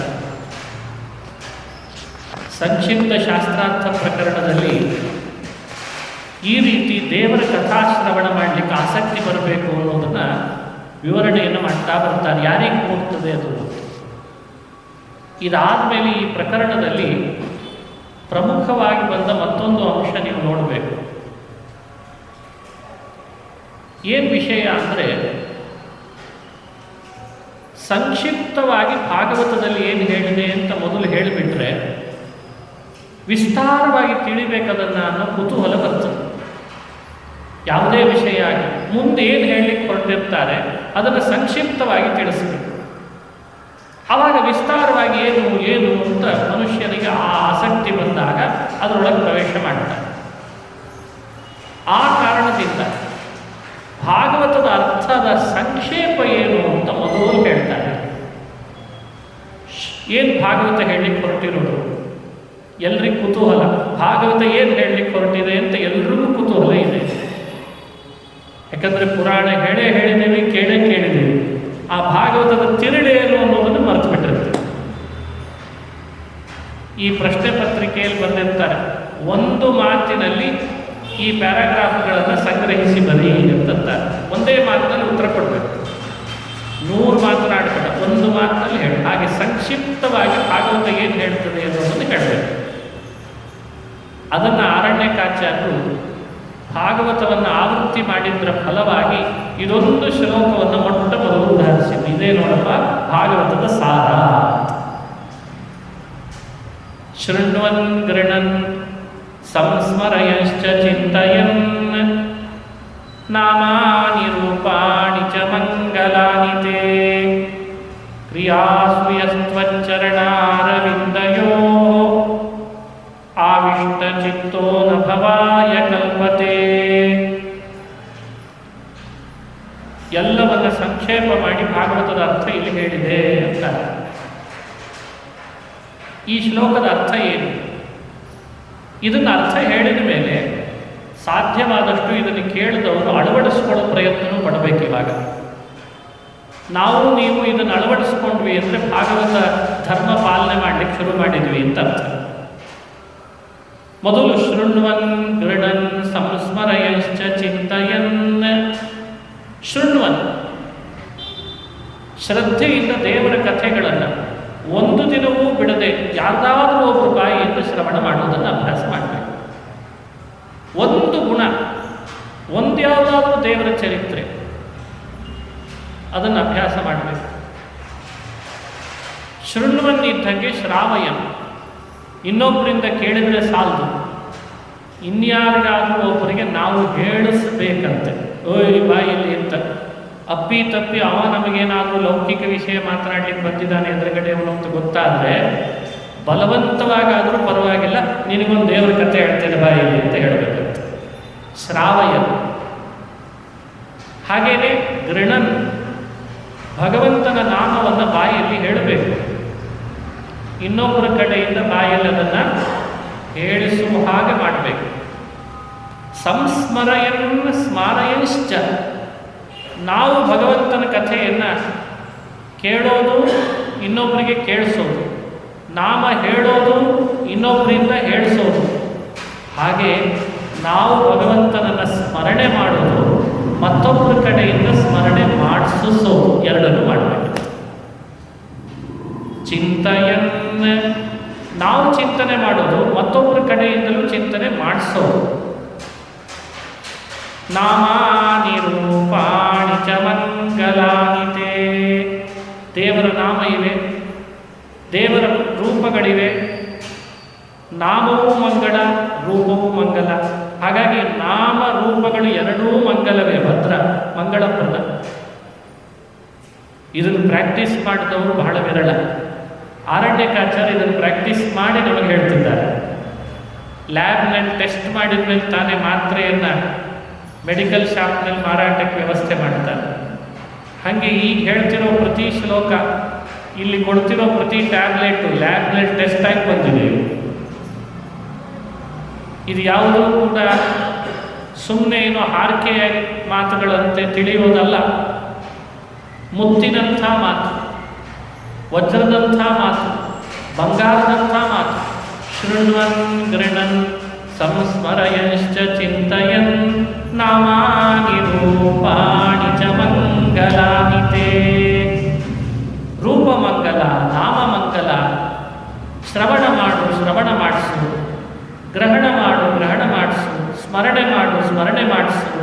ಚಿಂತನೆ ಮಾಡು, ಚಿಂತನೆ ಮಾಡಿಸು.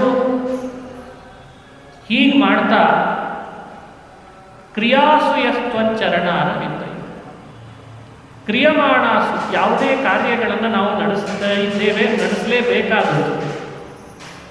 ಮನೆಯೊಳಗೆ ಕೆಲಸ ಮಾಡದೇ ಇದ್ದರೆ ಹೇಗೆ ಸಾಧ್ಯ? ಆಫೀಸ್ನಲ್ಲಿ ಕೆಲಸ ಮಾಡದೇ ಇದ್ದರೆ ಹೇಗೆ ಸಾಧ್ಯ? ಮಾಡಲೇಬೇಕು. ಅದನ್ನು ಬಿಟ್ಟು ಕೂಡಲಿ ಅಂತ ಭಾಗವತ ಅಪೇಕ್ಷೆ ಪಡಲ್ಲ. ಹಾಗಾಗಿ ಕ್ರಿಯಾಸು ಯಸ್ತ್ವಚ್ಚರಣಾರವಿಂದಯೋ, ಆ ಕಾರ್ಯ ಮಾಡುವಾಗಲೂ ಭಗವಂತನ ಪಾದಾರವಿಂದಗಳಲ್ಲಿ ಮನಸ್ಸಿರೋ ಹಾಗೆ ಮಾಡಿಕೊಂಡಿರಬೇಕು.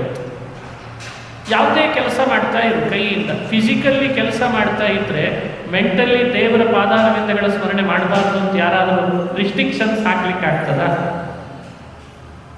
ಮೀಟಿಂಗ್ ಮಾಡ್ತಾ ಇರು, ಕೈಯಲ್ಲಿ ಲ್ಯಾಪ್ಟಾಪ್ ಇದೆ, ಎದುರುಗಡೆ ಕಣ್ಣಿನಿಂದ ಲ್ಯಾಪ್ಟಾಪ್ ನೋಡ್ತಾ ಇದ್ದಾನೆ. ಬಹಳಷ್ಟು ಜನ ಲೀಡರ್ಸ್ ಕೂತಿದ್ದಾರೆ, ಮೀಟಿಂಗ್ ನಡೀತಾ ಇದೆ, ಜೊತೆಗೆ ಮಾತಾಡ್ತಾ ಇರು, ಆದರೆ ಮನಸ್ಸು ಮಾತ್ರ ತ್ವಚ್ಚರಣಾರವಿಂದಯೋ, ಮನಸ್ಸು ಮಾತ್ರ ದೇವರ ಪಾದಾರವಿಂದಗಳಲ್ಲಿ ಇರೋ ಹಾಗೆ ಅದನ್ನು ಅಟ್ಯಾಚ್ ಮಾಡಿರು, ಕನೆಕ್ಟ್ ಮಾಡಿರು. ವೈಫೈ ಕನೆಕ್ಟ್ ಅಂತ ಮಾಡಿರ್ತಾರೋ ಇಲ್ಲ, CC ಕ್ಯಾಮ್ರಾ ಕನೆಕ್ಟ್ ಮಾಡಿರ್ತಾರೋ ಇಲ್ಲ, ಎಷ್ಟೆಲ್ಲ ಇವತ್ತು ಡಿವೈಸ್ಗಳು ಬಂದಿದ್ದಾವೆ, ಮಲ್ಟಿಪಲ್ ಡಿವೈಸಸ್ ಅಂತ ವ್ಯವಸ್ಥೆ ಮಾಡ್ಕೊಂಡಿದ್ದಾರೋ ಇಲ್ಲ, ಒಂದರಲ್ಲೇ ಎಷ್ಟು ವೈರ್ಗಳನ್ನು ಚುಚ್ಚಿ ಏನೆಲ್ಲ ಕನೆಕ್ಟ್ ಮಾಡ್ತಾರೆ. ಹಾಗೆ ನಾವು ಸ್ವಲ್ಪ ಮಲ್ಟಿಪಲ್ ಟ್ಯಾಲೆಂಟ್ ಬೆಳೆಸ್ಕೊಳ್ಬೇಕು ಅಂತ ಭಾಗವತ ಕರೆಗೊಳ್ತದೆ. ಬೇರೆ ಏನು ಮಲ್ಟಿಪಲ್ ಅಲ್ಲ, ಹೊರಗಿನಿಂದ ಎಲ್ಲ ಕೆಲಸ ಮಾಡು, ಒಳಗಿನಿಂದ ಮನಸ್ಸನ್ನು ಭಗವಂತನ ಜೊತೆಗೆ ಕನೆಕ್ಟ್ ಮಾಡು. ಹೊರಗಿನಿಂದ ಕೆಲಸ, ಒಳಗಿನಿಂದ ದೇವರ ಜೊತೆಗೆ ಕನೆಕ್ಟ್ ಆಗಿದೆ. ಕ್ರಿಯಾಸು ಯಸ್ತ್ವಚ್ಚರಣಾರವಿಂದಯೋ ಆವಿಷ್ಟ ಚಿತ್ತೋ ನ ಭವಾಯ ಕಲ್ಪತೆ.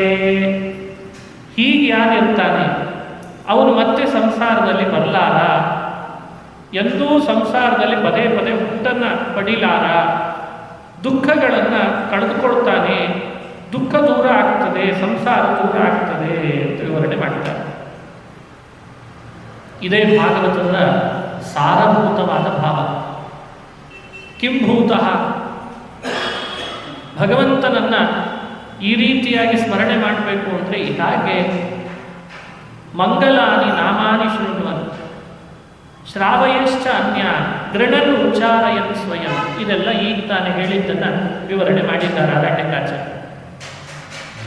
ಒಂದು ವಾರ ಪ್ರಾಕ್ಟೀಸ್ ಮಾಡೋಣ ಬೇಕಾದ್ರೆ, ಒಂದು ವಾರ ಬೇಡ, ಸ್ವಲ್ಪ ಜಾಸ್ತಿ ಆಯ್ತೇನಲ್ಲ, 2 ದಿವಸ ಮಾಡೋಣ. 2 ದಿವಸ 24 ಗಂಟೆ 12 ಗಂಟೆ ಎಚ್ಚರಿಕೆಯಿಂದ ಇರ್ತೀವಿ ಅಂತ ಅಂದ್ಕೊಳ್ಳೋಣ. ಬೇಕಂದ್ರೆ ಇನ್ನು 12 ಗಂಟೆ ನಿದ್ರೆಗೋ ಇನ್ಯಾವುದಕ್ಕೋ ಕೊಡೋಣ. ಅದರೊಳಗೆ ಕೆಲವು ಸಮಯಗಳನ್ನು ಮಾತ್ರ ಬಿಟ್ಟು ಬಿಡದೆ ದೇವರ ಸ್ಮರಣೆ ಇನ್ನೊಬ್ಬರಿಗೆ ತರಿಸೋದು, ದೇವರ ಬಗ್ಗೆ ಶ್ರವಣ ಇನ್ನೊಬ್ಬರಿಗೆ ದೇವರ ಬಗ್ಗೆ ಶ್ರವಣ ಮಾಡಿಸೋದು, ಹೀಗೇ ಕಡಿಯೋಣಂತೆ. ಶೃಣ್ವನ್ ಶ್ರಾವಯನ್, ಉಚ್ಚರನ್ ಉಚ್ಚಾರಯನ್, ಸ್ಮರನ್ ಸ್ಮಾರಯನ್, ಚಿಂತಯನ್ ಚಿಂತಾಪಯನ್, ಹೀಗೆ ಕಳೆಯೋಣಂತೆ. ಕೆಲವು ದಿವಸ 1-2-3 ದಿವಸ ಕಳೆಯೋಣ. ಆಮೇಲೆ ಇದು ಯಾಕೋ ನನಗೇನು ಸರಿಯಾಗಿ ಫಲ ಕೊಡಲಿಲ್ಲ, ಬಿಟ್ಟು ಬಿಡ್ರಿ ಅಂತ, ಬೇಡ. ಈಗೆಲ್ಲ ಹಾಗೆ ಹೇಳ್ತಾರೆ, ನಿಮ್ಮ ಮನೆಯಲ್ಲಿ ತಂದು ಇಡ್ತೇವೆ, 1-4 ದಿವಸ ಉಪಯೋಗಿಸ್ರಿ, ಸರಿ ಹೋಗಲಿಲ್ಲ ಅಂದರೆ ಫೋನ್ ಮಾಡಿ ವಾಪಸ್ ತೊಗೊಂಡು ಹೋಗ್ತೇವೆ ಅಂತಿದ್ದಾರೆ ಇತ್ತೀಚೆಗೆ. ಎಷ್ಟೋ ಪ್ರಾಡಕ್ಟ್ಗಳನ್ನು, ಎಷ್ಟೋ ವ್ಯವಸ್ಥೆಗಳನ್ನು ಹಾಕ್ತಾನೆ ಮಾಡಿರೋದು. ಈಗ ಕಸ್ಟಮರ್ನ ಜಾಸ್ತಿ ಮಾಡ್ಕೊಳ್ಬೇಕು ಅಂತ ನಿಮ್ಮ ಮನೆಗೆ ಒಂದು ಛತ್ರಿ ಹಾಕ್ತೇವೆ, ಮೇಲ್ಗಡೆಯಲ್ಲಿ ವೈರ್ ಎಳೆದಿರ್ತೇವೆ, ಬರಲಿಲ್ಲ ಎಲ್ಲ ನಿಮಗೆ ಬೇಕಾದ ಚಾನಲ್ಗಳು ಅಂದರೆ ವಾಪಸ್ ಹೋಗ್ತೀವಿ ಅಂತಾರೆ. ಮತ್ತು ಹೊಸ ಛತ್ರಿ ಹಾಕಿಸ್ಕೊಂಡ್ರೆ ಅದಕ್ಕೇನಂತೆ ಅಂತ. ಅಂತೂ ನಮ್ಮನ್ನು ಛತ್ರಿಗಳನ್ನು ಮಾಡಲಿಕ್ಕೆ ಎಷ್ಟು ಛತ್ರಿಗಳಿದ್ದಾರೆ ನೋಡೋ ಜಗತ್ತಿನ. ಏನೇನಿಲ್ಲ ಮನೆ ತುಂಬ ಛತ್ರಿಗಳಿರ್ತದೆ. TV ನೋಡಲಿಕ್ಕೆ ಒಬ್ಬರು ನಮಗೆ ಅವಕಾಶ ಮಾಡಿಕೊಡ್ತಿಲ್ಲ. ಭಾಗವತ ಹೇಳ್ತದೆ, ಹೀಗಿರು ನಿನ್ನ ಆ್ಯಟಿಟ್ಯೂಡನ್ನು ಬದಲಾವಣೆ ಮಾಡ್ಕೋ. ಇದೇ ಭಾಗವತ ನಮಗೆಲ್ಲ ಸಾಧ್ತಾ ಇರುವಂತಹ ಧರ್ಮ. ಶ್ರವಣಾದಿ ಕುರುವನ್ ಅನುದಿನಮಾದರೇನ ಶ್ರೀಹರಿ ಚರಣಾರವಿಂದ ವೃತ್ತಿ ಚಿತ್ತವೃತ್ತಿ ಪುರುಷಾರ್ಥ ಇತಿ ಶಾಸ್ತ್ರ ನಿರ್ಗಲಿತೋ ಅರ್ಥ ಅಂತ ಅರಣ್ಯಕಾಚಾರ್ಯ ಹೇಳಿ.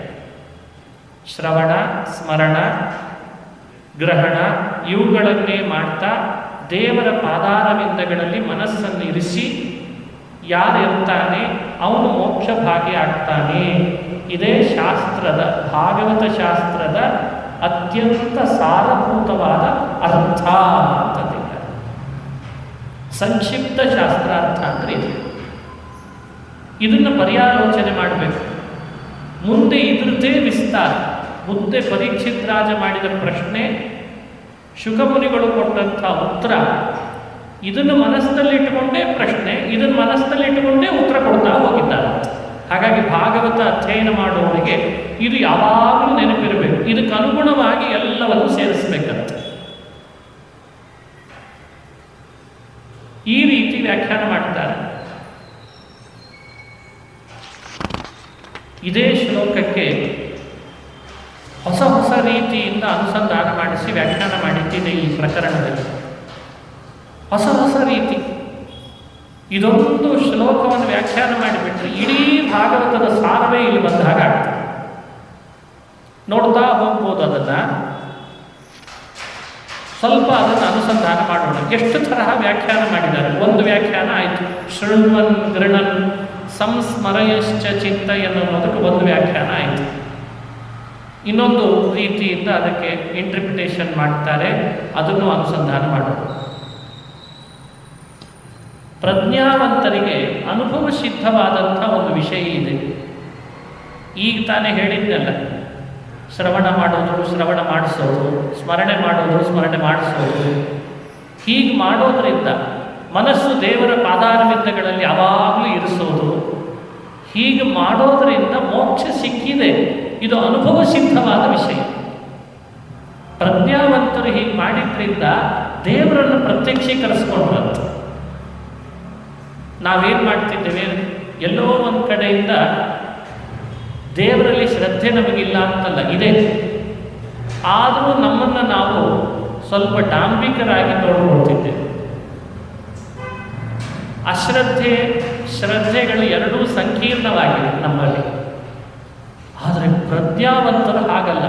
ಪರಿಪೂರ್ಣ ಭಗವಂತನಿಗೆ ಶರಣಾಗಿ ಮಾಡಬೇಕಾದ ಕೆಲಸಗಳನ್ನೂ ಲೌಕಿಕವಾಗಿ ಮಾಡಿ, ಶೃಣ್ವನ್ ಗ್ರಹಣನ್ ಅನ್ನೋ ಶ್ಲೋಕದಲ್ಲಿ ಹೇಳಿದಂತೆ ಅದನ್ನು ಆಚರಣೆ ಮಾಡ್ತಾ ಮನಸ್ಸು ದೇವರ ಪಾದಾರವಿಂದಗಳಲ್ಲಿಟ್ಟು ಮೋಕ್ಷ ಪಡೆದದ್ದು ಅನುಭವ ಸಿದ್ಧ ಅಂತಾರೆ ಅರಣ್ಯಕಾಚಾರ್ಯ. ಪ್ರೇಕ್ಷಾವತಾಮಯಮರ್ಥ ಅನುಭವ ಸಿದ್ಧ ಅಂತ. ಶಾಸ್ತ್ರ ಹೇಳಿದ ಅರ್ಥ ಅನುಭವ ಸಿದ್ಧವಾದದ್ದು.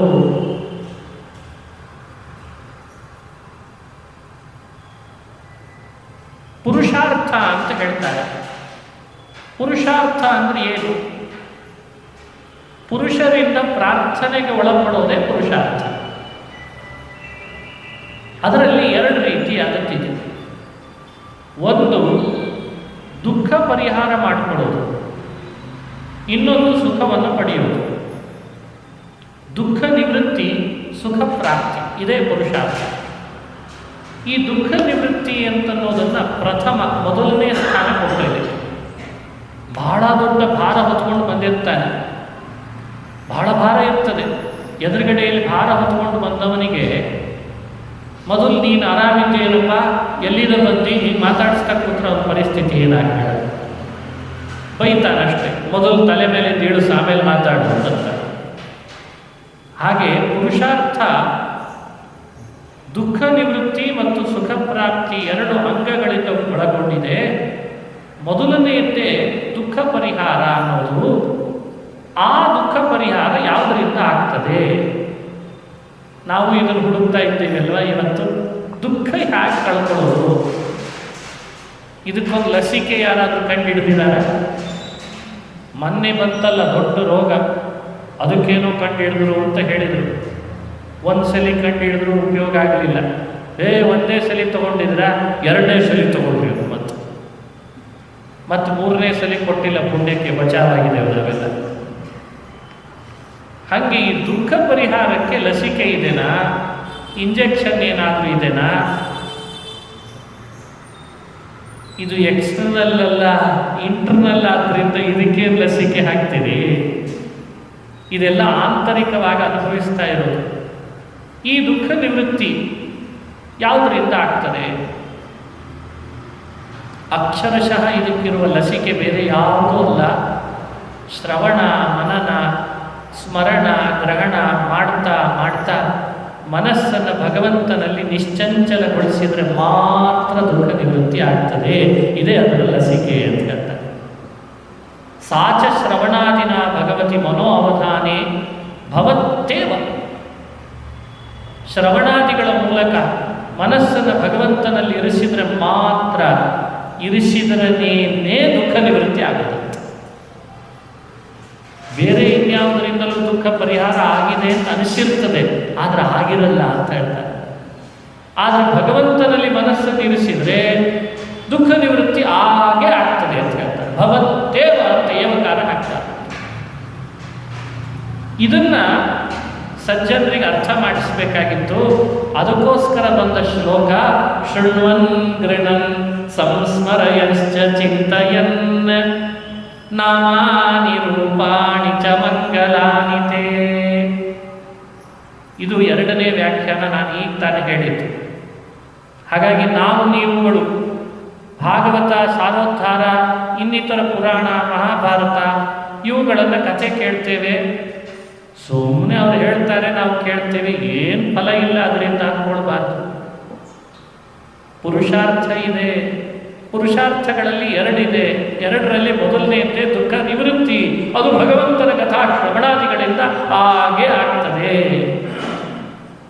ಹಾಗಾಗಿ ಪ್ರತಿಯೊಬ್ಬರಿಗೆ ಕರೆ ಕೊಡುತ್ತದೆ.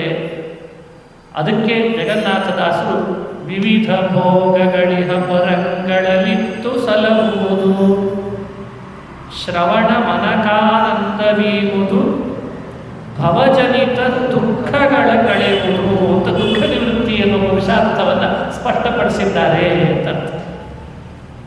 ಭಗವಂತನ ಕಥಾ ಶ್ರವಣಾದಿಗಳನ್ನು ಮಾಡಿದವನಿಗೆ ಮನಸ್ಸು ಭಗವಂತನಲ್ಲಿ ನಿಶ್ಚಲಗೊಳಿಸುತ್ತದೆ, ದುಃಖ ಪರಿಹಾರ ಆಗ್ತದೆ. ಹಾಗಾಗಿ ಪುರುಷಾರ್ಥ ನೀಡುತ್ತದೆ ಅಂತ ವಿವರಣೆ ಮಾಡ್ತಾರೆ. ಒಂದು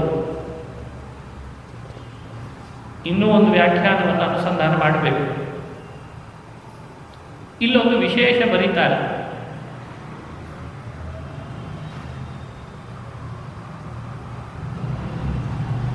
ಅಥವಾ ಭಾಗವತದಲ್ಲಿ 3 ಥರದ ಯೋಗಗಳನ್ನು ಸಾಧಕರಿಗೆ ಉಪದೇಶ ಮಾಡ್ತಾರೆ. ಒಂದು ಭಕ್ತಿ ಯೋಗ, ಇನ್ನೊಂದು ಜ್ಞಾನಯೋಗ, ಮತ್ತೊಂದು ಕರ್ಮಯೋಗ. ಈ 3 ಯೋಗಗಳಲ್ಲಿ ಯಾವ ಯೋಗ ಶ್ರೇಷ್ಠ ಅಂತ ಜಿಜ್ಞಾಸೆ. ಯಾವ ಯೋಗ ಶ್ರೇಷ್ಠ ಅನ್ನೋ ಜಿಜ್ಞಾಸೆಯಲ್ಲಿ ಉತ್ತರ ಏನು ಕೊಡಬೇಕು? ಜ್ಞಾನಯೋಗ ಕರ್ಮಯೋಗಕ್ಕಿಂತಲೂ ಭಕ್ತಿ ಯೋಗ ಅತ್ಯಂತ ವರಿಷ್ಠ.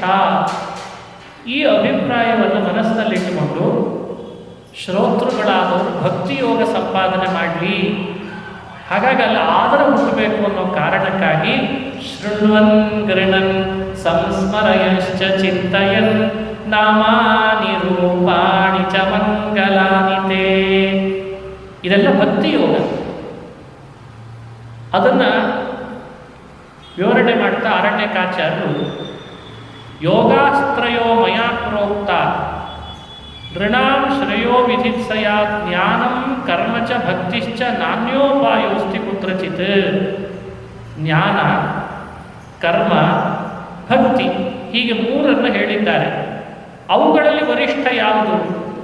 ಭಕ್ತಿಯೋಗನೇ ವರಿಷ್ಠ ಅಂತ ತಿಳಿಸ್ಬೇಕು. ಯಾರು ಭಕ್ತಿಯೋಗವನ್ನು ಅವಲಂಬಿಸ್ತಾರೆ, ಹಿಂದೆ ಹೇಳಿದ ಸಕಲ ದುಃಖ ನಿವೃತ್ತಿಯೂ ಪರಿಹಾರ ಆಗ್ತದೆ. ದುಃಖ ನಿವೃತ್ತಿಯ ಅವಸ್ಥೆ ಮನುಷ್ಯ ಪಡಿಬೇಕಾದ್ರೆ ಭಕ್ತಿಯೋಗದಲ್ಲಿ ಆಸಕ್ತನಾಗಬೇಕು. ಅದೇ ವರಿಷ್ಠವಾದದ್ದು. ಇದನ್ನು ಎಲ್ಲಿ ತಿಳಿಸಿದರು? ತ್ವಚ್ಚರಣಾರವಿಂದಯೋರಾವಿಷ್ಟ ಚಿತ್ತ ನ ಭವಾಯ ಕಲ್ಪತೆ ಅನ್ನೋದರಿಂದ ಇದನ್ನು ಸ್ಪಷ್ಟಪಡಿಸಿದರು. ಹೀಗಾಗಿ ನಾವು ನೀವುಗಳು ಮನುಷ್ಯ ದೇಹ ಪಡ್ಕೊಂಡು ಬಂದು ಬಹಳ ದುಃಖ ಅನುಭವಿಸ್ತಿದ್ದೇವಪ್ಪ, ಸಾಕಾಗಿದೆ, ಹ್ಯಾಗೆ ಕಳ್ಕೊಳ್ಬೇಕು ಅಂತಿದ್ರೆ ಯಾರು ವ್ಯಥೆ ಪಡೋದು ಬೇಡ. ಇನ್ಮೇಲೆ ಶೃಣ್ವನ್ ಗೃಣನ್ ಸಂಸ್ಮರಯಶ್ಚ ಚಿಂತಯನ್ ಅಂತ ಇಲ್ಲಿ ಹೇಳಿದ ಈ ಉಪಾಯವನ್ನು ಶ್ರದ್ಧೆಯಿಂದ ಅನುಸರಣೆ ಮಾಡಿ ಭಕ್ತಿಯೋಗ ರತರಾಗ್ರಿ, ಅವರೆಲ್ಲ ದುಃಖ ನಿವೃತ್ತಿಯ ಅವಸ್ಥೆಯನ್ನು ಪಡೀಲಿ ಅಂತ ವ್ಯಾಖ್ಯಾನ ಮಾಡ್ತಾರೆ. ಇದಕ್ಕಿಂತ ಬೇರೆ ದಾರಿ ಇಲ್ಲ. ಇದು ಒಂದು ವ್ಯಾಖ್ಯಾನ. ಇನ್ನೂ ಒಂದು ವ್ಯಾಖ್ಯಾನವನ್ನು ಈ ಶ್ಲೋಕಕ್ಕೆ ವಿವರಣೆ ಮಾಡ್ತಾರೆ ಅರಣ್ಯಕಾಚಾರ್ಯ. ಭಕ್ತಿಯೋಗ ಅಂದ್ರಲ್ಲ, 3ರಲ್ಲಿ ಭಕ್ತಿಯೋಗ ಶ್ರೇಷ್ಠ ಅಂತ. ಈ ಭಕ್ತಿಯೋಗವನ್ನು ಸಂಪಾದಿಸ್ಲಿಕ್ಕಿರುವ ಸಾಧನಗಳು ಯಾವುವು? ಈಗಲೇ ಭಕ್ತಿ ಯೋಗ ಬಂದ್ಬಿಡ್ತದ ನಮ್ಮಲ್ಲಿ? ಆಗ್ತದ? ಅಷ್ಟು ಸುಲಭ ಇಲ್ಲಲ್ಲ ಭಕ್ತಿ ಯೋಗ. ಶಬ್ದ ಕೇಳಲಿಕ್ಕೆ ಚೆನ್ನಾಗಿದೆ ಭಕ್ತಿ ಯೋಗ ಅಂತ. ನಮ್ದೆಲ್ಲ ಬರೀ ಭಕ್ತಿ ಯೋಗ ಅಷ್ಟೇ. ಕೈಯಲ್ಲಿ ಒಂದಿಷ್ಟು ಹತ್ತಿ ಕೊಟ್ಟರೆ ಹಾಲು ಇಟ್ಕೊಂಡು ಮಾಡ್ತೇವಲ್ಲ, ಭಕ್ತಿ ಯೋಗ. ಭಕ್ತಿ ಯೋಗ ಇತ್ತೀಚೆಗೆ ಮಹಾಪ್ರಾಣ ಅನ್ನೋದು ಕೆಲವರಿಗೆ ಗೊತ್ತಿಲ್ಲ, ಅದನ್ನು ಅನ್ಲಿಕ್ಕೆ ಶುರು ಮಾಡಿದ್ದಾರೆ.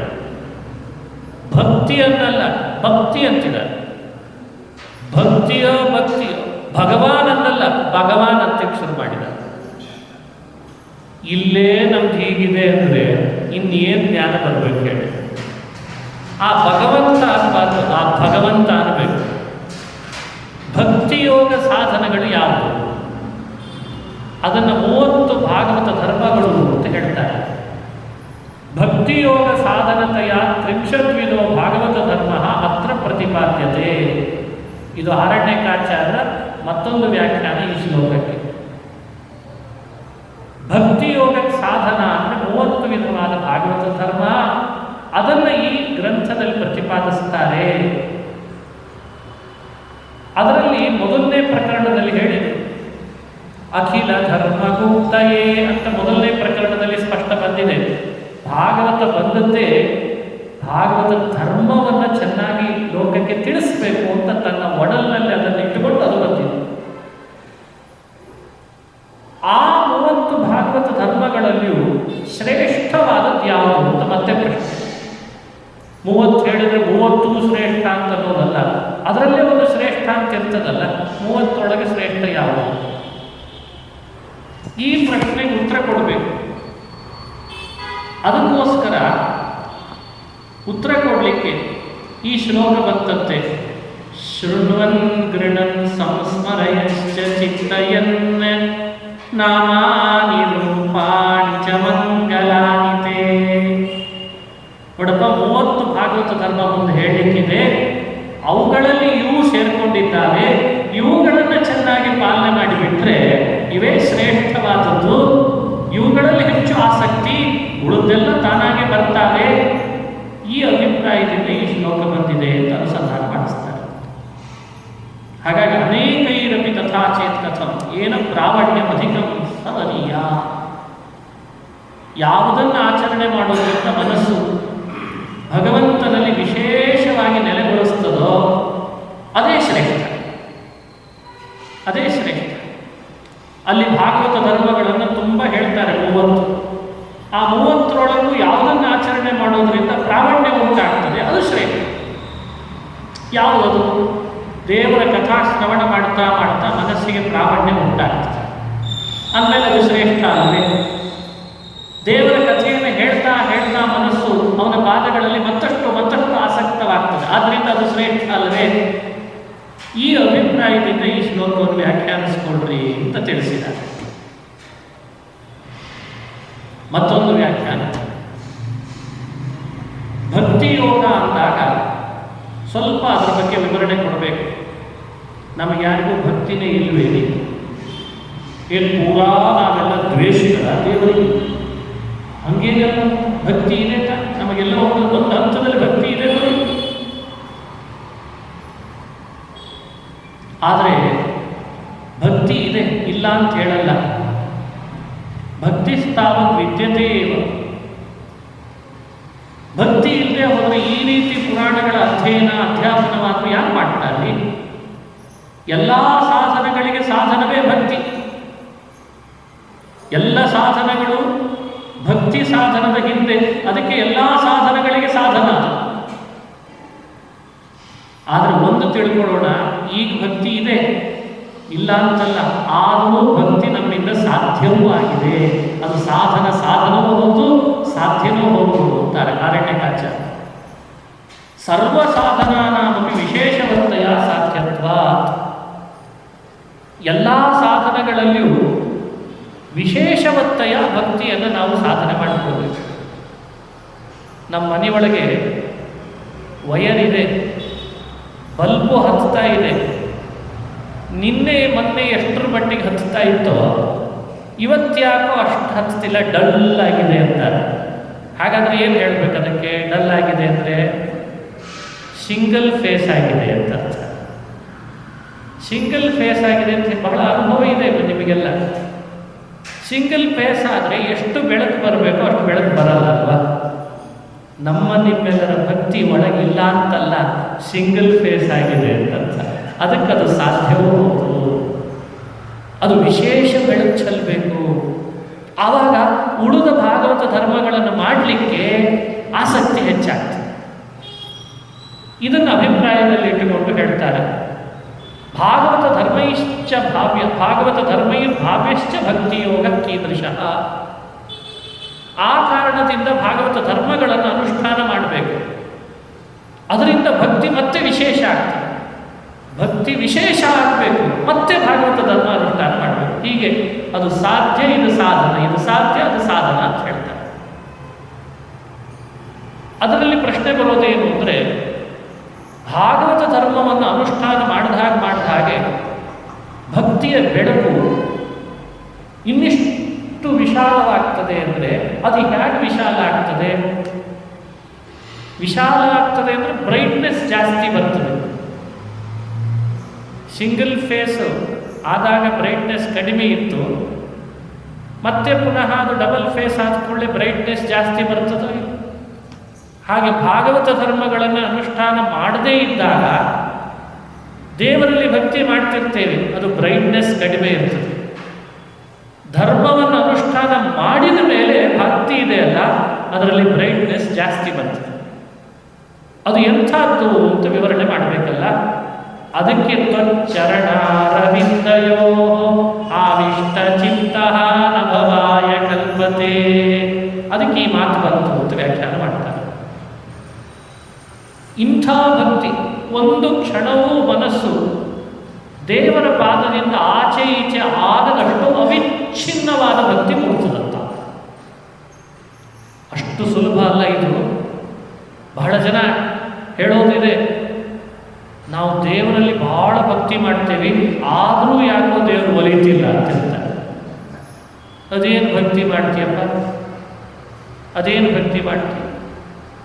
ಭಾಗವತ ಧರ್ಮ ಅನುಷ್ಠಾನ ಪೂರ್ವಕವಾಗಿ ಮಾಡ್ತಿದ್ದೀಯೋ ಅಥವಾ ನಿನ್ನ ಮನಸ್ಸಿಗೆ ಹೆಂಗೆ ಬೇಕೋ ಹಂಗೆ ದೇವರಲ್ಲಿ ಭಕ್ತಿ ಮಾಡ್ತಿದ್ದೀಯೋ?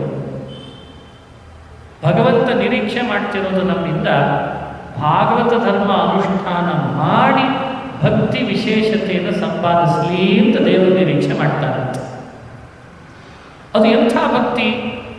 ಆ ಲೆವೆಲ್ಲಿಗೆ ಮುಟ್ಟಿದಾಗ ಅಂದರೆ ಧರ್ಮಾನುಷ್ಠಾನವನ್ನು ಮಾಡಿದ ಮೇಲೆ ಬರೋ ಭಕ್ತಿ ಅಂತ ಅನ್ನೋದಕ್ಕೆ ಒಂದು ಶ್ಲೋಕ ಉದಾಹರಿಸ್ತಾರೆ. ನನ್ನ ಮಾತಿಗಿಂತ ಅವ್ರ ಮಾತೆ ನಿಮಗೆ ಬೇಗ ಗೊತ್ತಾಗ್ತದೆ. ಮದ್ಗುಣ ಶ್ರುತ ಮಾತ್ರೇಣ ಮೈ ಸರ್ವಗುಣಾಶ್ರಯೇ ಮನೋಗತಿರವಿಚ್ಛಿನ್ನ ಯಥಾ ಗಂಗಾಂಬಸೋ ಬುಧೋ. ಈ ಉದಾಹರಣೆಯನ್ನು ಕೊಟ್ಟಿದ್ದಾರೆ. ಲಕ್ಷಣಂ ಭಕ್ತಿಯೋಗಸ್ಯ ನಿರ್ಗುಣಸ್ಯ ಕೃತಾರತಂ. ಗಂಗೆ ಸಮುದ್ರದಲ್ಲಿ ಹೋಗಿ ಸೇರ್ತಾ ಇದ್ದಾಳೆ. ಗಂಗಾ ಸಾಗರ ಸಂಗಮ ಆಗ್ತಾ ಇದೆ.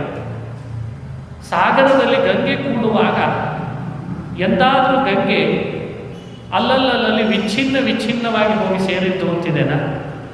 ಸ್ವಲ್ಪ ಸೇರಿತು, ಮತ್ತೆ ಸೇರಲಿಲ್ಲ, ಮತ್ತೆ ಬಿಡ್ತು, ಮತ್ತೆ ಸೇರಿತು, ಮತ್ತೆ ಬಿಡ್ತು, ಹಿಂಗಿದೆನಾ?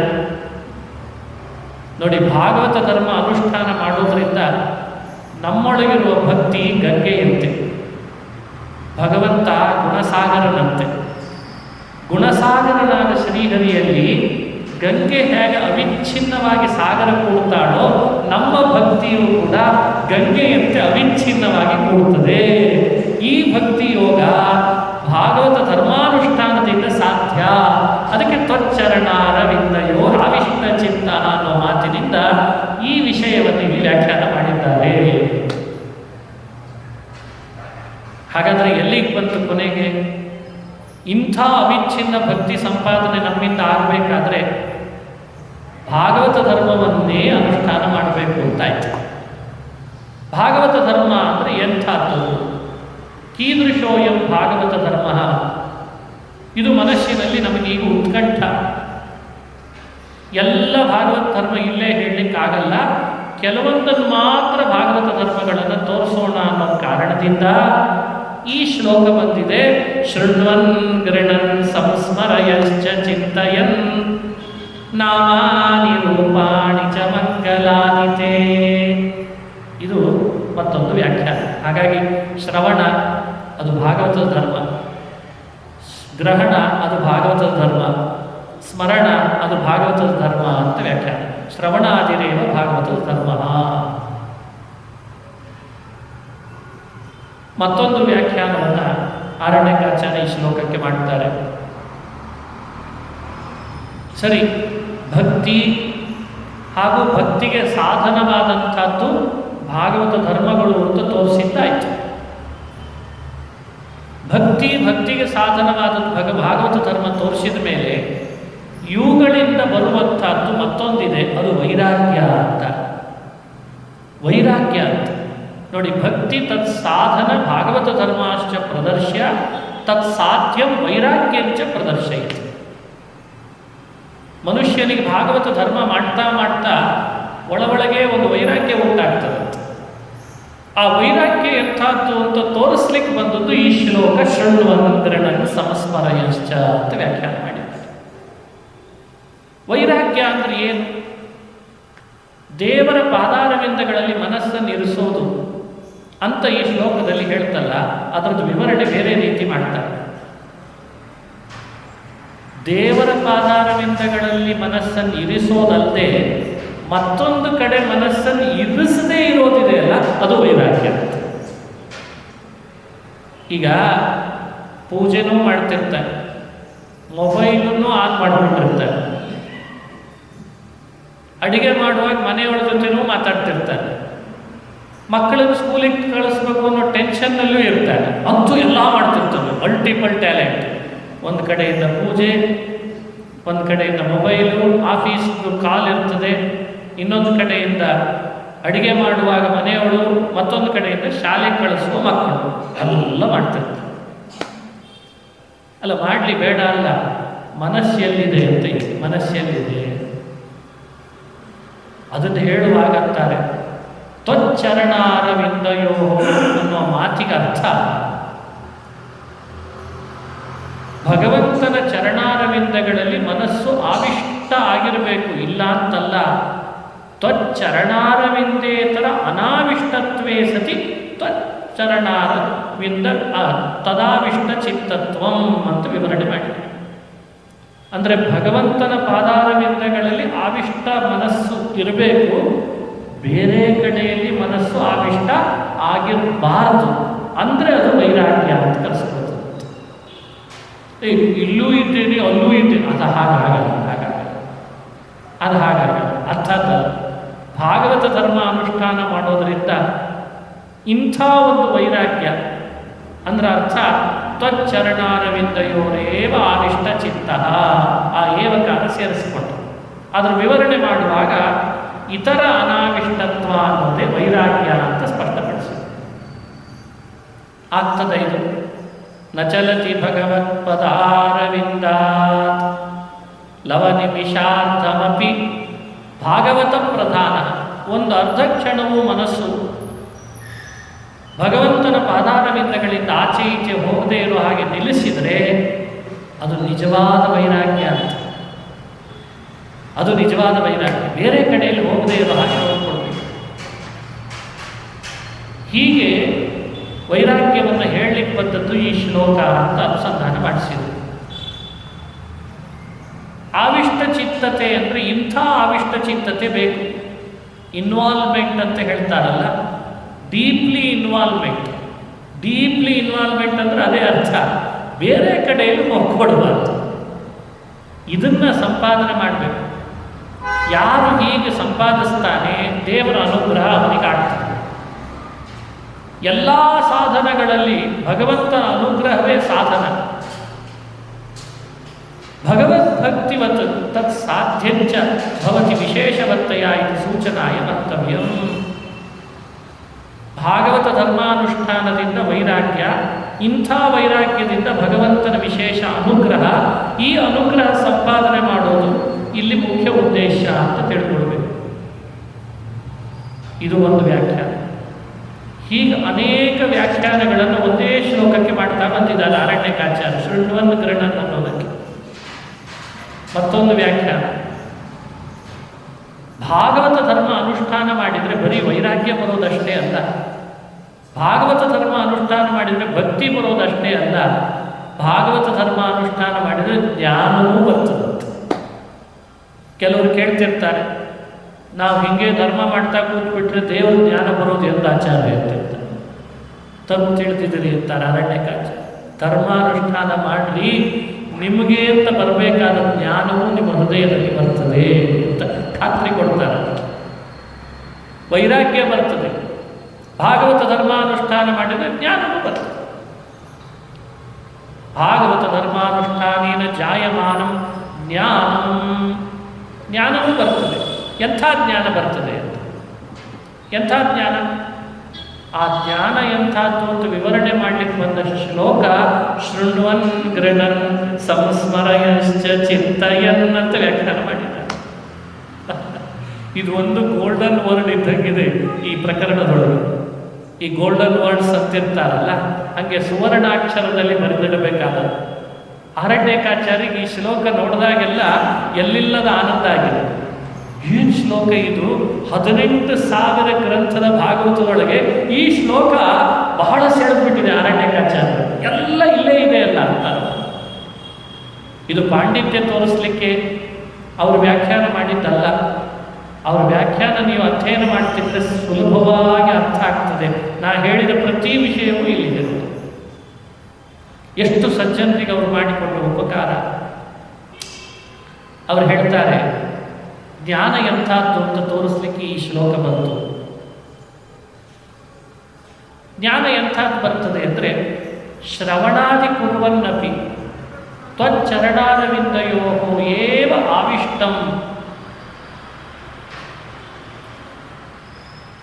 ಚಿತ್ತಂ ಯತ್ತದೇವ ಜ್ಞಾನ. ಶ್ರವಣಾದಿ ಕುರ್ವನ್ನಪಿ, ಶ್ರವಣಾದಿಗಳನ್ನು ಮಾಡ್ತಾ ಮಾಡ್ತಾ ಇದ್ದರೂ ಕೂಡ ಮನಸ್ಸು ಭಗವಂತನ ಪಾದಾರವಿಂದಗಳಲ್ಲೇ ಆಸಕ್ತವಾಗಿ ಆಚೆ ಈಚೆ ಹೋಗದೇ ಇರೋ ಹಾಗೆ ಆಗ್ತದಲ್ಲ, ಅದೇ ಜ್ಞಾನ. ನಿಜವಾಗ ಜ್ಞಾನ ಅಂದರೆ ಅದೇ. ತದೇವ ಜ್ಞಾನ ಏವ ಶಬ್ದೇನ ಅನ್ಯ ವಿಷಯಕತಾಂ ವ್ಯವಚ್ಛಿನ್ನತ್. ಈಗ ಶ್ರವಣಾದಿಗಳನ್ನು ಮಾಡ್ತಾ ಮಾಡ್ತಾ ಇದ್ದು ಬೇರೆ ವಿಷಯಗಳು ಮನಸ್ಸಿಗೆ ಬರದೇ ಇರೋ ಹಾಗೆ ಮಾಡಿದಾನಲ್ಲ.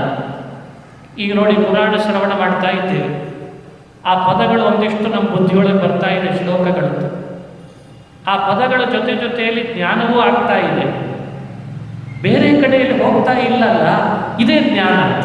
ಇದು ಜ್ಞಾನ. ಅನ್ಯ ಅವಿಷಯಕ ಬೇರೆ ವಿಷಯ ಬರಲಿಲ್ಲ, ದೇವರ ವಿಷಯ ಮಾತ್ರ ಬರ್ತಾ ಇದೆ ಅಂದರೆ ಇದೇ ಭಾಗವತ ಧರ್ಮ ಅನುಷ್ಠಾನದ ಮಾಡೋದರಿಂದ ಬರುವ ಜ್ಞಾನ ಅಂತ ವಿವರಣೆ ಮಾಡ್ತಾರೆ.